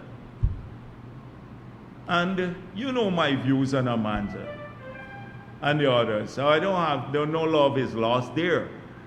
So, because she believes Indo-Guyanese are mentally lazy, and she's linked up with two parties who share that sentiment. You know where that's coming from. But at least she held a press conference, and they were critical, acting on like getting on a high horse, the media. And this guy is running a campaign for months now and wouldn't even face the press once. And he gets a free pass. But then they carry all these positive stories about him, downplay every negative and carry positive stories. Would not ever sit at one engagement for 20 minutes. He says, I rant for 2 hours and all of that, the usual apnea line he carries. But wouldn't sit down for 20 minutes and answer questions. So you see now, and you know why. And you know why. Ian Allen, who was invited by him to go and cover his visit, he didn't invite Guyanese media. He invited a Trinidadian media man to go and meet him behind some mountain, well, meaning in a far off place, in one of the riverine areas, hoping he could get another curated appearance and get coverage, because Ian Allen has broad coverage around the Caribbean. Went there, and it started off well, and then the guy asked him some questions. He said, but how are you going to run the country if you're sanctioned? So, no, the first question was, what about the sanctions? And he said, they're removing the sanctions soon, which is a major lie. He has no clue. In fact, long before its removal, they may fetch him. But that's a different story. So he says that. He says, how is that so? I've hired lawyers to get that done. But I can't tell you the name of the lawyers. Imagine if we were to say that. everybody would say, you're crazy. So he lives in a different world. The guy said, what about the gold that you're smuggling? He said, I don't know about that. Listen to that. I don't know about that. So he thinks because he doesn't answer it, the sanction and the gold smuggling goes away. He doesn't know about that. And he was asked about how could you run a country if you were sanctioned. He said, Irfan Ali was sanctioned and Modi was sanctioned. No, but that's not true. Irfan Ali and Modi were never sanctioned. He is an OFAC sanctioned individual. You can't do business with him if you're a United States citizen, and any other citizen of any other country in the world can face law enforcement action and sanctions if they do business with him. That's in the OFAC release. Irfan Ali and Modi were never sanctioned. Even if you don't get a visa, that's a different form of sanction. That's not OFAC. OFAC sanction is Treasury. It's one of the highest. It's selected from only a few people around the world. This is one of the highest levels of sanction when you're sanctioned by the United States Treasury Department. The thing is that immediately, once you get sanctioned here, you can bring, if the country continues to engage with you, you get sanctioned. That's why we've had to shut down all of the engagements with him. They lost their the cabotage and everything else, the vessels that they were moving, I think stone with, and then the cambio license was taken away. Imagine if we didn't take away the cambio license, and they could continue buying US currency and trading that. You know what will happen? The country will be sanctioned. That means you, critic, can't use your credit card. You can't make a purchase online because we don't lose correspondent relations with the US banks. We can't settle any payment with US entities, with Visa or MasterCard or whatever else. You're done. You shut down the country and our payment system. That is what was at stake. But no, they're offended. The PPP should have protected them. Look at the big bad PPP. After we get sanctioned, look how they treated us badly. They took away our cambio license. They took away our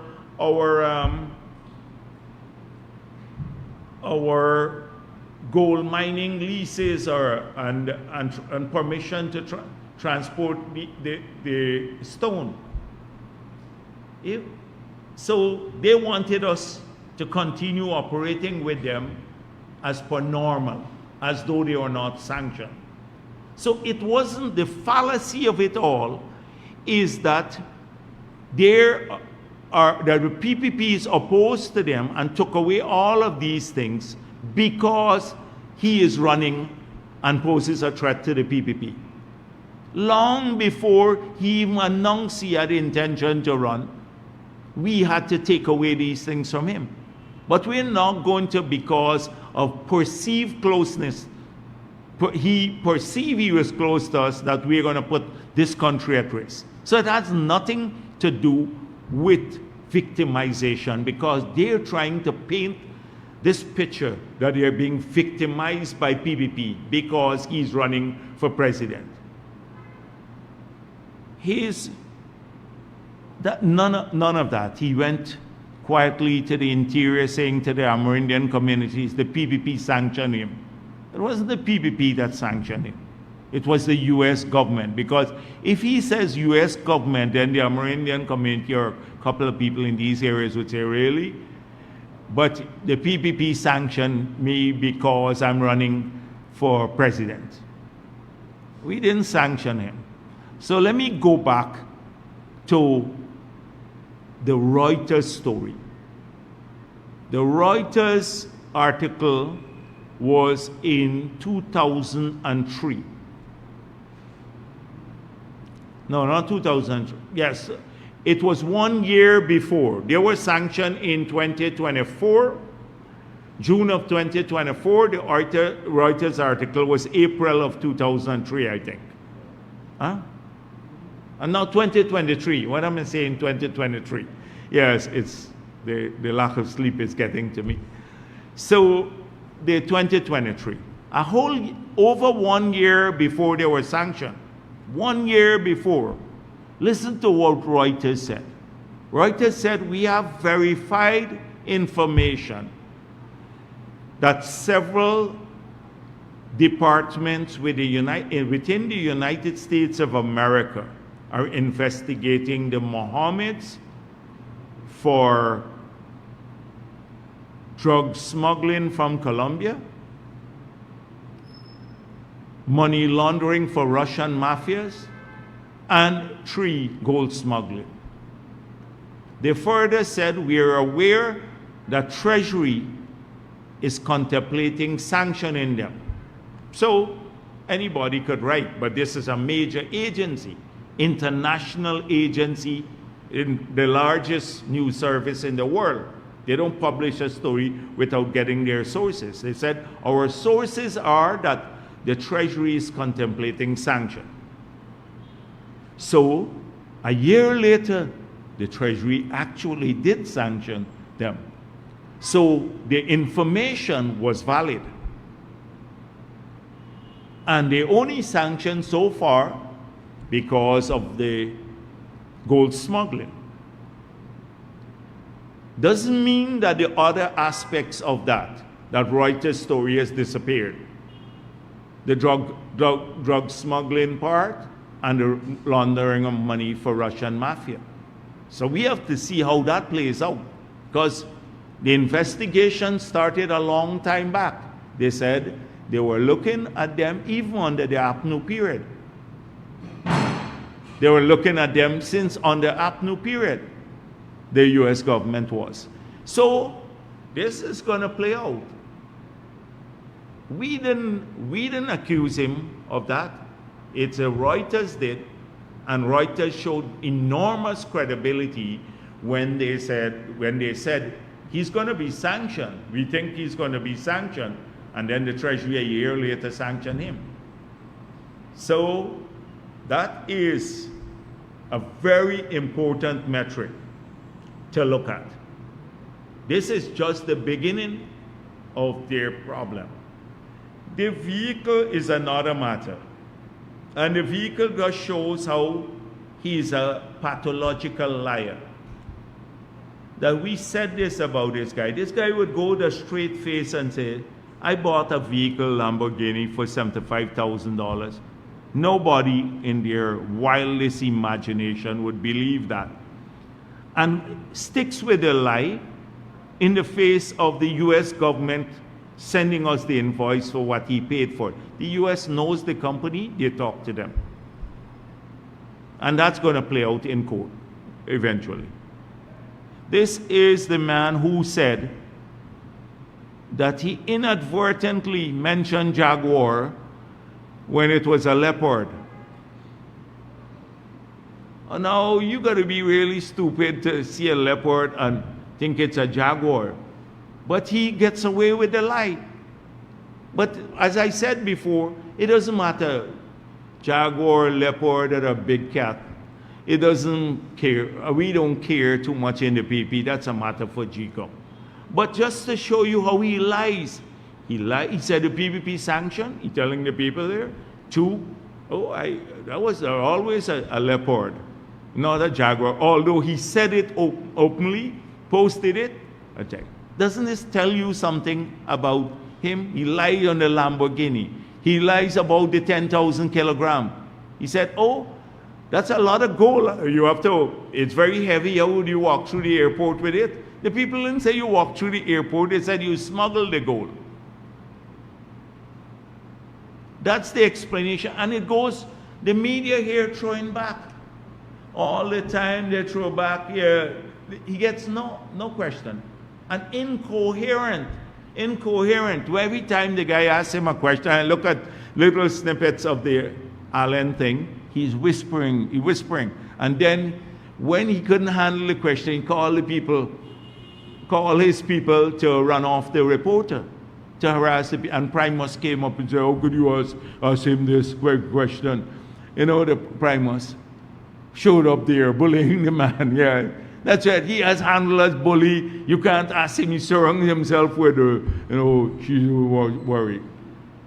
Still, it's how you think we could do that? Even if Fanali's staff can't do that around him, they wouldn't. You can't ask the president that. How could you ask the man that hard question? That's what, something like that. She was saying you can ask the man that question. Reporters can ask anybody anything if they want. He could choose not to answer. It's too hard a question for him. They curate everything. So this is what is the problem. It's this fallacy that he and on policy. I don't even talk about his policies, etc. The man, uncle, his family said he's unfit. His uncles, his whole family said he's unfit. He a novice and what he has nothing. Yeah, well, all of that, but he clueless. He said he doesn't know anything. He doesn't have any competence. I would be a little embarrassed if my family said that about me. I'd be a lot embarrassed if my own blood family said I'm useless. Apnu says it all the time, but at least, Norton is my friend, yes. So I'm going to, so the recent thing too about, anyhow, let's go on. Let's go to Dennis. Yeah, yes. Let me do Dennis, Mr. Jagdeo, could you say what answers have government received from the police force and the Guyana Revenue Authority about the complicity of their staff, or alleged complicity, in the matters concerning Mr. Mohammed and Ms. Thomas in relation to the OFAC sanctions? And secondly, for your party, what was the value of the Guyana government-hired U.S. lobbying firm persuading at least 2 members of the U.S. Congress expressing concern that an OFAC sanctioned man could undermine Guyana's democracy? So first of all, it is the government that hired the lobbying firm. The lobbying firm has to deal with everything related to Venezuela. They have enormous contacts and access to information in the United States of America. APNU was saying that we're not paying serious attention to the Venezuelan border issue. We don't do enough publicity-wise, and I've had to deal with that matter here. But the United States of America is very important in the defense of our territorial integrity and sovereignty, their support. Venezuela and others, they constantly, through lobbyists, paid or unpaid, or through third parties, try to influence U.S. policymakers in relation to the border matter. They spread, like the APNU dossier falsely, information about the history of the border issue. They tried to make it look like the United States government was historically supportive of them on the border issue, because when the arbitration was held, the U.S. had a strong influence there.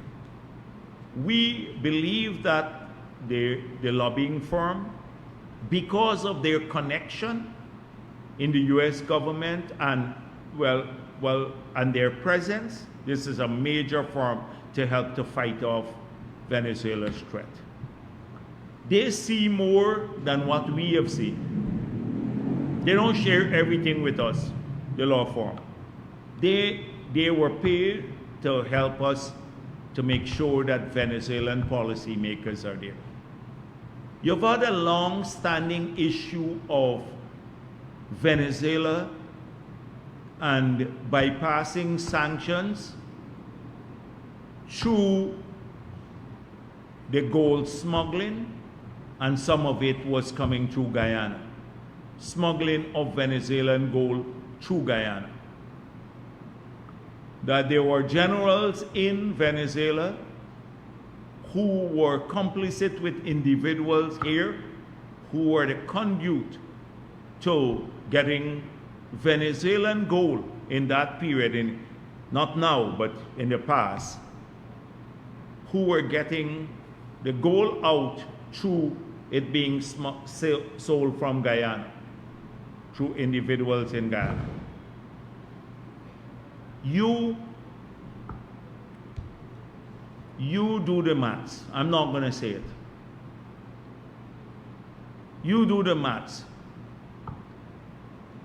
And that's, so when they speak about things, when a US congressman says anything, a lobbyist can tell them anything, but a lobbyist have info too. A lobbyist can tell you anything like a policymaker, and that's lawful in the US. They file it and it's open. So the reason they did that is they know it's filed publicly, not that APNU discovered this or the Mohammed discovered this or someone else discovered this. It is in public document like FARA. The FARA, they file what they send to the congressmen. And they filed all of this, the suggested tweets. But people know what they are talking about. To think that the US congressmen only listen to lobbyists, they have staff. They get intelligence briefing. They know what they're talking about. And trust me, if they say there's a connection, there has to be a connection. People don't put their career on the line. And so, anything to do with Maduro and the Venezuelan government infringing our sovereignty is fair game. And I didn't know. We don't tell the lobbyists what to do on a daily basis. We don't tell them what to do on a daily basis. There's no one in government who said, go after the Mohammeds. We can do that ourselves here, as we've been doing. We can do that ourselves. But trust me, when Reuters said that again, nobody believed them. But Reuters, they said, oh, it's a lie from Reuters. The sanctions came on the gold smuggling side.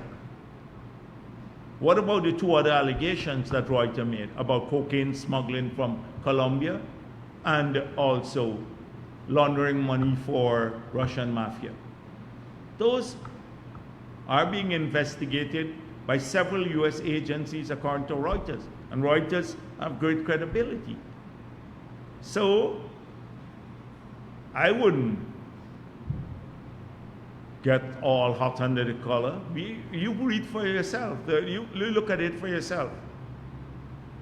And so, but there was nobody from the government who told them to do this. But these people work. Their job is to keep the US government briefed on any threat to us from the Maduro angle or from on the border angle. We will pay 10 lobbyists if necessary to keep our country safe. And anybody who tries to undermine that, and if he's sanctioned and Maduro is sanctioned, we may very well lose the US support on the border issue, because you have a sanctioned man here too.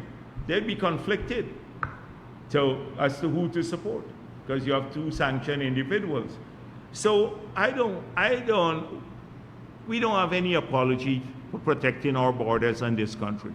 And as I said to APNU, when they were saying they had to hide the 18 million signing bonus, if they needed $100 million in opposition to ensure that we protect ourselves from Venezuela, they would have gotten my vote and the whole opposition vote in the parliament to appropriate the money. Because we need to keep our country safe. What's the second question? The first question, please. Yes. It was the first one about what report? What report we have? Yes. And as I have the mic, Mr. Jagdeo, can you categorically say whether or not the Guyana government that actually influenced the lobbyists? I just said that. I said Yes. there was nobody from the government of Guyana who told them this. I just said that. No, I just wanted to get it pretty straight. So that is one issue. The second issue is what report we've received from the GRA and the police. So this guy whole campaign is about he's a victim. He has nothing to offer the country except giving out a little money, and that money, when he has to pay his taxes, and trust me, he will have to pay the taxes. He may have to collect back money from people who is giving to pay the taxes, because it's not going to go away. After the elections, he'd have to pay his taxes. And I believe that now that he is declared, we should not really, personally, we're the political opponents now. I don't want to be getting report from GRA and the police about him anymore on these matters, because we know what has happened. We've already filed a case, a criminal, for submitting a false invoice. The goal issue will come up later. The police have to act on their own and so forth, not to give us report, me as General Secretary of the PP or Vice President. I don't need any report on him or from the police or the GRA on this matter now. We deal with it subsequently, but there are lots and lots of things. You saw his fear about the investigation that's taken place. He issued a statement. Nobody said he is a suspect. And for good reason, he's fearful. On the other matter, the killing of paper shorts. So, these are the matters. Dr. Jagdeo, Cordell Jones from Live Wire News. Ganesh Mahipal has said the PVP could have built 15 hospitals instead of 12 if there was less corruption. I'd like to ask you today, what do you think would have accounted for the AP and UAFC not being able to build one facility of that nature? Mahipal again. Mahipal is an opportunist and just useless. I don't like wasting my time. We could have built 50 hospitals. You remember in 2015 they were saying the same thing about the PPP, how we were corrupt, and they will have that $35 billion was lost every year to through public procurement. And they quoted Gulsarana saying that they couldn't even find $1 billion lost through public procurement, 35 billion per year. They have not demonstrated, and 10 million lost, but it's a slogan. So ask Mahipal, if they didn't build the facility the biggest things they built was this thing at Durban Park. Well, I call it the thing. So it's $1.6 billion they spent on that, 600 million missing. Somebody said to me they said they built the bridge across the Moruca Bridge. That's their thing, the Moruca Bridge. I think it's US and at Ferguson. Ferguson couldn't even remember which bridge. She said the Macaura Bridge. Macaura Bridge is a different place. In Moruca, the bridge in Moruca. That's the only bridge they talk about. They did practically nothing. They started off again with the public procurement issue. In 5 years under APNU, there's a requirement in law under the Procurement Act that every tender issued through the MPTAP, which is above $15 million, every contract awarded must be placed on a website accessible to all Guyanese. On that website, you have to put the contractor's name, the procurement method, whether it's sole sourcing, restrictive tender, or competitive bidding, and you have to put the contract sum, minimum information. So every citizen in Guyana can then go there and get the information as to who got contracts above 15 million. In the entire 5 years under APNU, zero, nothing was placed up there. So they spent billions of dollars, hundreds of billions of dollars, but not a single bit of information. We don't know who got the contracts, what was the sum, and how they procured. So we got into office. COVID the first year. By September of 2021, we started uploading this information. From September 2021 to now, every contract that has been issued by NPTAB above that level, it's on that site. You can see which contractor got the information, got the contract, what procurement method, and the contract sum. So they can get the information now. That's the difference. So you can shout at the top of your voice. Remember how many forensic audits they did? They got, Gulsaran was called in, given some, because he was hostile to us. Christopher Ram was hostile to us, he got some audit. They didn't go to public tender. And contrary to the law of the country, you can't, the Minister of Finance can't contract an audit. It's either the Public Accounts Committee or the Auditor General. But they defied the law. They gave Christopher Ram some, they gave some to Gulsaran, and then they gave also Charles Sogrim, who is Azruddin campaign manager. He got a contract too, to do forensic audit under the PPP, under their term, to find corruption. They did, I don't know how many, 127 forensic audits. They couldn't charge anybody with theft. And the forensic audits were audits that are done with an intention of laying charges. It's not like a regular audit. They couldn't find information. All this talk about big corruption under the PPP in that period. So they're back at it, Paul, etc. You ask Paul how he hustled the UG money. Paul is the man. You go and check, Google Paul and UG money. Everybody who think, and you would see what happened there. Just Google Paul and UG money when he was there. And so I don't pay too much attention to what Paul is talking. It's the usual thing in the period. Look at the cost of living. They're saying, oh, the people not doing enough.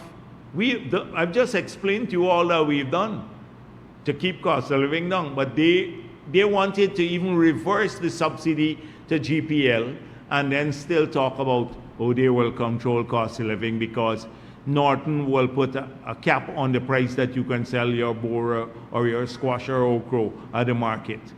He'll decide to put a cap. They will control food, the price of greens. Nonsense. You know, that's what I'm getting at. Pure nonsense. It's election season. Let's go on. Good afternoon, Khadija, Starbrook News. VP, could you say if the contract with the firm, the Continental Strategy, the lobbying firm, could you say if that contract has been renewed? Contract was supposed to run for 6 months from December 2024. I don't know, but I hope they have renewed it.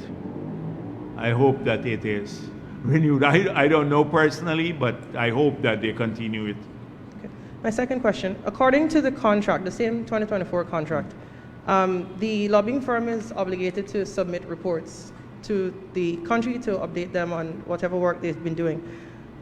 Specifically going back to the tweets, could you say what evidence is there to suggest that Azrin Mohammed is a pro-Maduro puppet? Well, the thing is that, as I said clearly, there was no direction from the government of Guyana to link or to say link Maduro to Azruddin Mohammed. But if our lobbyists, given their vast network in the United States of America can create that link, and if a congressman has now added his name to a tweet, trust me, there is a connection. The connection might be through the illegal export of Venezuelan gold. That's all I'm going to say on the matter.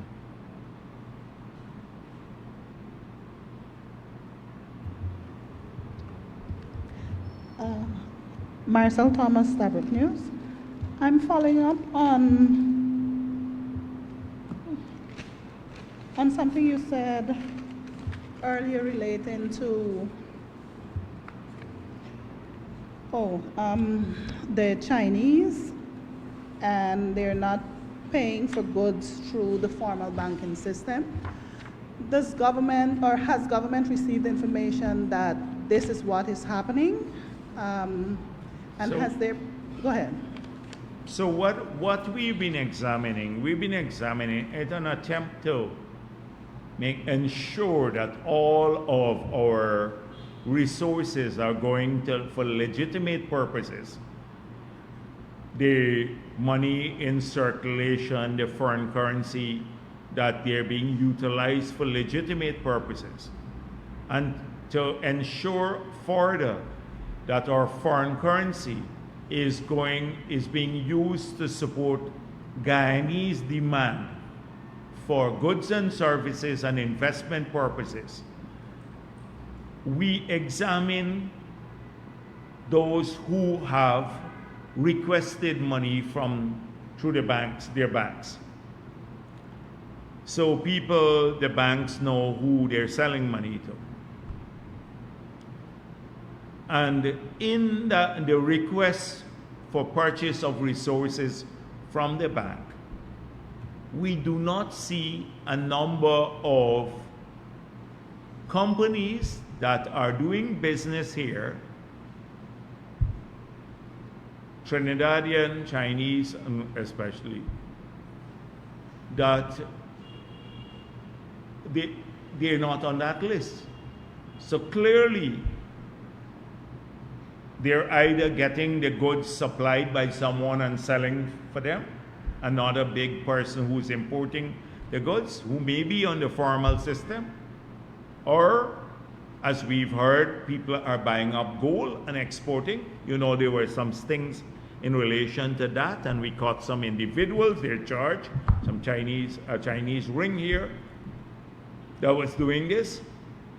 Or thirdly, they are buying the currency and then utilizing the currency to pay for these goods. That's why, from the currency perspective, that's in the open market, they're buying that at a premium. So all of this is being examined by both GRA and the security services. So we have to examine all of this, not because we're targeting anyone, but because our duty is to ensure that the resources in our financial system in Guyana are being used for legitimate purposes and to support Guyanese growth and Guyanese business, mainly. My substantive question is on the Linseka and CH split. Member of Parliament David Patterson has raised a number of questions as it relates to the impact of this separation of companies, and has asked government to address them publicly. Will government be doing that? That's one. Marcel, I saw this story, and I saw you reflected accurately the report that was given to you. And so you would ask me several questions in writing, and I got a report from the people who are managing the project. So they're still sticking with the timeline of mid-next year. These are the people who are in charge of the project from our side, because we've stepped back quite a while now because we're engaged in other issues. That's one. So they're still sticking with that timeline. We've been hearing about the breakup of the consortium, and we're told that this is to facilitate, because they have internal disputes, to facilitate the completion of the project by that deadline. That would allow them to accelerate work, because it seems as though the internal wrangling between the company is affecting the pace of implementation of the project. So I'm told that it's a positive thing that is happening, but the technical people have to examine that. That's the second point. The third point I gave you, and you reflected it here accurately in the Starbuck News story that they gave me and I shared with you, is where they are in terms of piling, how many piles, what stage they are with the equipment, what will go in soon in these places. So they told us all about this. So that is where we are at this stage. So we've shared the information about the civil works that are ongoing, the completion time. You know, we're gone to arbitration on some of the issues, and we believe that the company, their proposal to split, for want of a better word, is to ensure faster movement on the project. A follow-up to that would be on the loan taken by government from EXIM, US EXIM. Yeah. Given that it's this contractor, the consortium that was chosen, how does it impact that loan now that you have one of the partners pulling out? No, because it still remains US company. So it will not impact the loan. It will not impact the loan. It's to the project. It's to the government. The loan is to the government of Guyana. Roland Nelson around the region. Oh, sorry. Roland Nelson around the region. Dr. Jagdeo, two things. Two questions quickly. Regarding, I have a foot problem. Regarding the initiative that the Ministry of Health had introduced of the dialysis grant, I think it's a very good initiative because many persons are benefiting. However, what we've realized is that the dialysis grant of $600,000 is only lasting many patients for 3 months. After then, the doctors and nurses are complaining that the hospital is packed up with many persons who cannot afford to pay their dialysis. Has the government ever thought about pulling the grant, and instead of offering a dialysis grant, maybe make the centers available to offer free dialysis at their public health systems, so that people can get free dialysis instead of having the grant? Because many persons, when they collect the grant, they're forced to use the money for other purposes instead of the dialysis. And with many persons can't afford NIS, it will be cheaper that way. But it moved from 0 to 600,000. So people get a grant. They were getting 0 before, and they're now getting a grant of 600,000. We can look to increase that grant, but also we should not undertake everyone. I'm sure as with the hospitals improve, we'll be able to improve the facilities across the country to maybe do dialysis. Right now, if you see what's happening at Diamond, the hospital there, tomorrow another one will be open. Then immediately thereafter, 4 others across the country. So that's the quality of facilities we'd have in significant parts of the country. We're now looking at staffing, which is a big issue because the level of services is going up.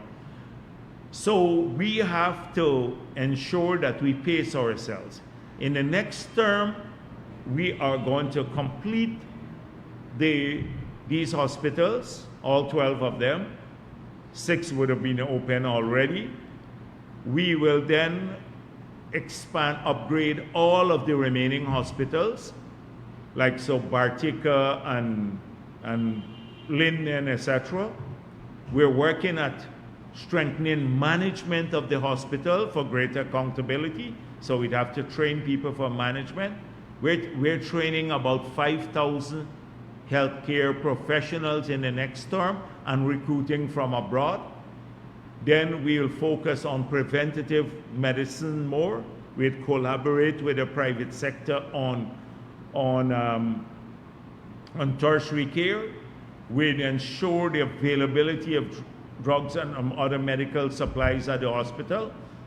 And only then can we start looking at improve or expanding the level of services, because we have to get the personnel. Face it now, we have 26 doctors at study, I was told. So we need probably 40 doctors in the region to do the fully operate both study and the new hospital. We have 26 there. At Fort Wellington, we have 5 doctors. Now at Fort Wellington, we need 20-something doctors to open up, to start working in a new facility, which will be open soon, a stone throw away from Fort Wellington. Next month, also the one in Skeldon will be open. The one closing down the Skeldon Hospital, and we only have 5 or 6 doctors there. So you need a lot more personnel, and that's what we're working at recruiting now from abroad. Several people are coming in over the next 2 months from Cuba, from I think Bangladesh, etc., until we can train up our people, because the level of services in these hospitals will grow. So we don't want to take on too much more now. It's better to give people some money where they can go to different places than to take on new levels of services until we get the personnel to run this. And we're realistic about it. We're realistic about it, you know. So we can't manufacture these doctors and nurses overnight. We're going to increase the pay, so more of our people would be there, would want to go into the profession. We'll train more people. But given the revolutionary changes in the sector and the level of services to world-class healthcare, we have a lot more to do in terms of personnel training and other things. So we've mapped out the plan for the next 5 years, what we're going to do in these sectors, in this sector. So including dialysis and a lot more on other types of services, like a lot of tertiary care services. Okay, Yeah, my thank second you. question, Right. Doc, regarding the issue of, I know when you took office in 2020, you were passionate over the NISIL land deal situation. You had made a commitment that those ordinary Guyanese who had bought land from NISIL would have gotten their transport, their land title. It is 5 years now, they have not gotten it. When persons are calling NISIL, Yeah. they're saying that they have to check with the finance minister. What is the status now of those Yeah. persons who've paid off for their land but still have not received their land from NISIL? Yeah, but you know, until now we are busy trying to get back their land. A lot of people in like Wales, for example, you have the lands are needed for housing.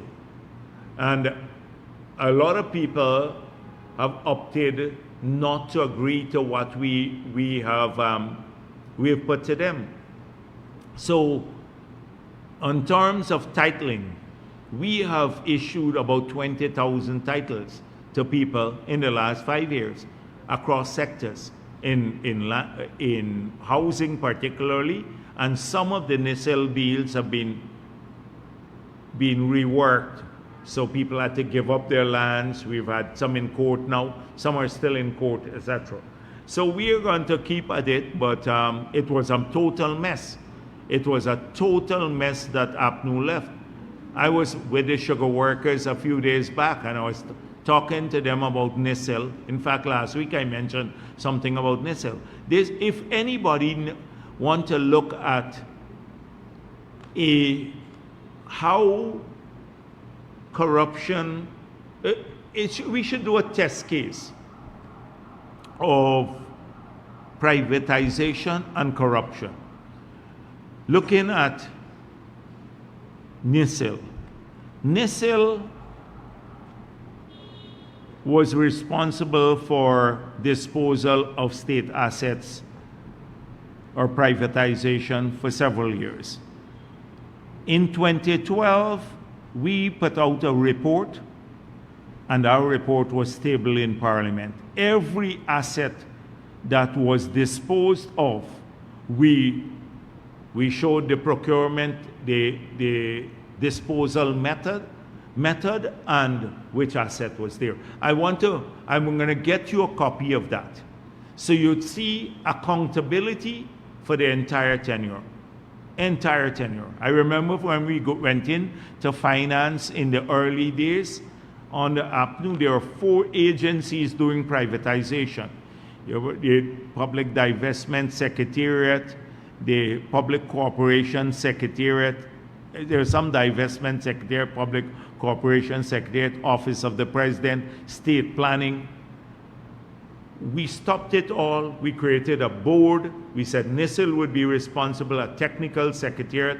You had to go to cabinet. We put 3 members of we put the Consumers Association, the TUC, and also the private sector on the board, and you had to go to cabinet. Transparent process.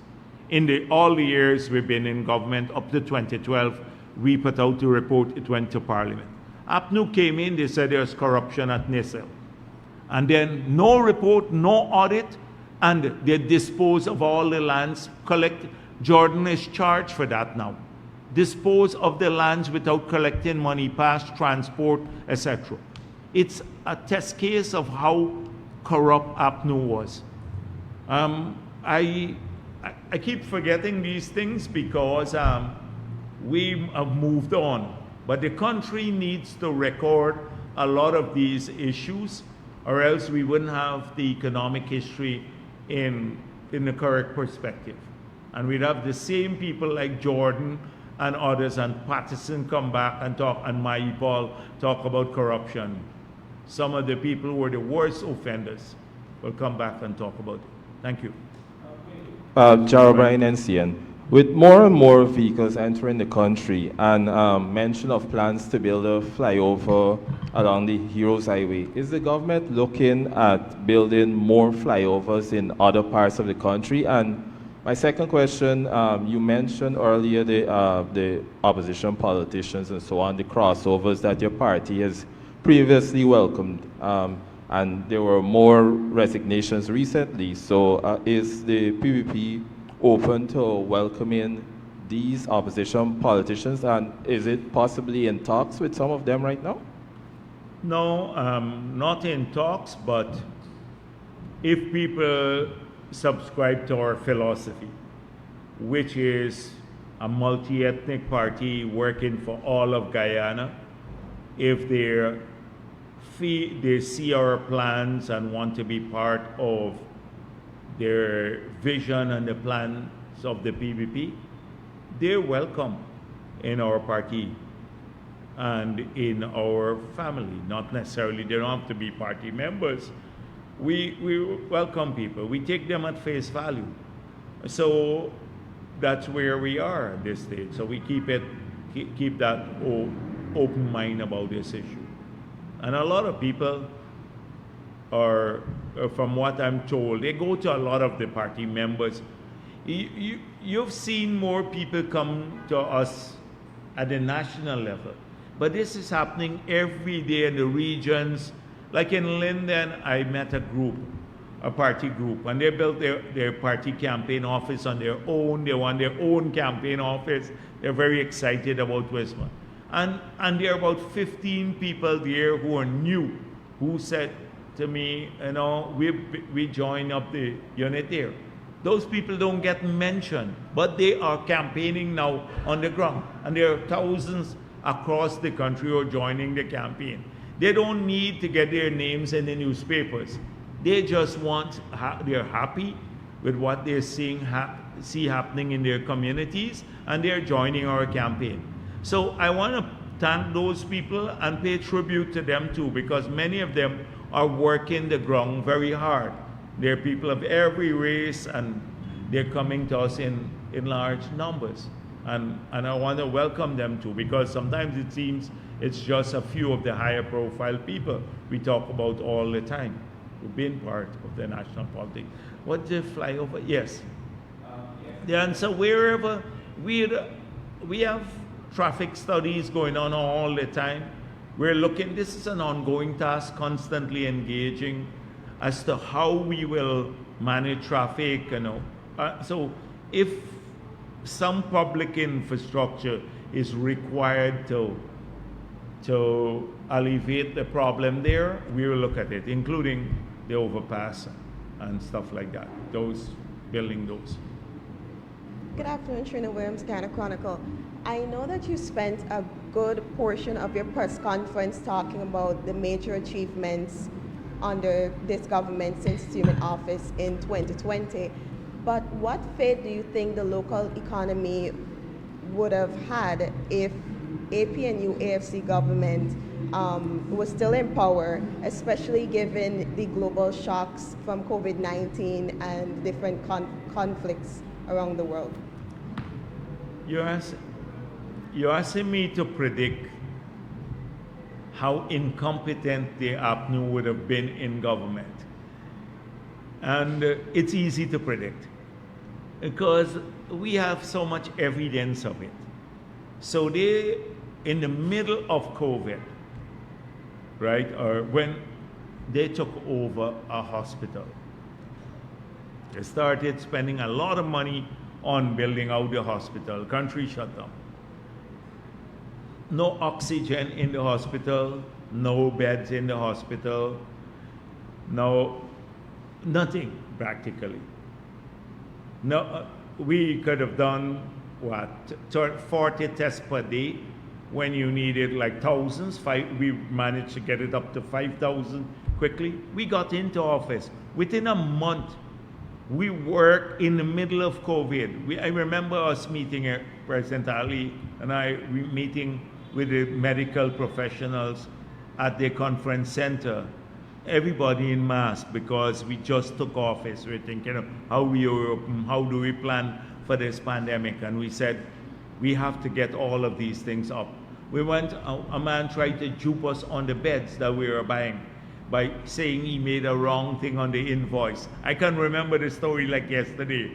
And we just had to buy the beds that were available, got the oxygen, just run pipes in the wall. A section of it was in mold to get people a place to put people. And then getting the vaccines and everything else. So imagine you have to address a pandemic. People's lives are at stake, and this is all they were doing, building some corrupt thing to build a hospital and get a little hustle on the contract award. We would have had a disaster with APNU in power. You remember then they were saying, oh, we shouldn't buy the vaccine, the Russian vaccine is bad. Everybody around the world trying to get vaccines, and they were examining the efficacy of which vaccine was best, would be best suitable for Ghana. You couldn't get any vaccine globally. That was the position they took in that period, that crucial period. Just imagine that. That's the level of incompetence that you had. The productive sectors had already started falling apart. Mining, because of the taxes.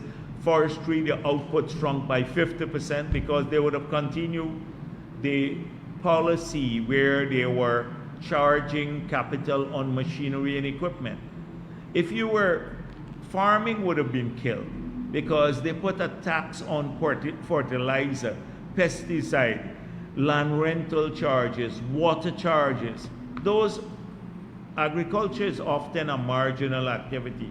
If you layer it up with all of these costs, nothing would have happened. Look at what we did. We removed all of those. We started investing back in the D&I, in farm-to-market roads that they had practically cut down from the budget. We started helping farmers with better seeds and a whole range, some free fertilizer. They started getting back the productive sector up. The last crop, the biggest crop ever in the history of the country. That sort of thing. It was an engagement. Think about APNU and the hotels. You probably wouldn't have had a single hotel built because the day we got into, or a week after we got in, we were planning that already. We put out a tender, we worked with them, we created the incentive regime, met everyone and said, can we help with the land? I remember the hotel at the airport. The proposal was, because the company that's building it, Basu, they own the hotel, they wanted to put it on the existing they have a restaurant there. And we said, but this will affect our expansion. And it's a tiny piece of land. And I said, if you're building an international, I was saying, and the president were saying, if you're building an international hotel, and it has to be real international, it's better to go out of the central area in the airport and do it at the side there and get more space. Or else it would have been choked up there and gone very high. And we worked with the people, got them the piece of land there, and now we have a 30, I don't know, probably about 30 million US investment owned by a Guyanese. And now we have an international airport, an international hotel right next to our airport. Families come in from abroad. If you have a flight delay, people can be placed there. The flight attendants and others, they may not want to come down to Georgetown, drive down there. It is that kind of engaged involvement and leadership that President Ali has brought to the table. So they were aloof. They were not even, people were suggesting good things to them. You ask maybe a Floyd Haynes about the good ideas he had to them.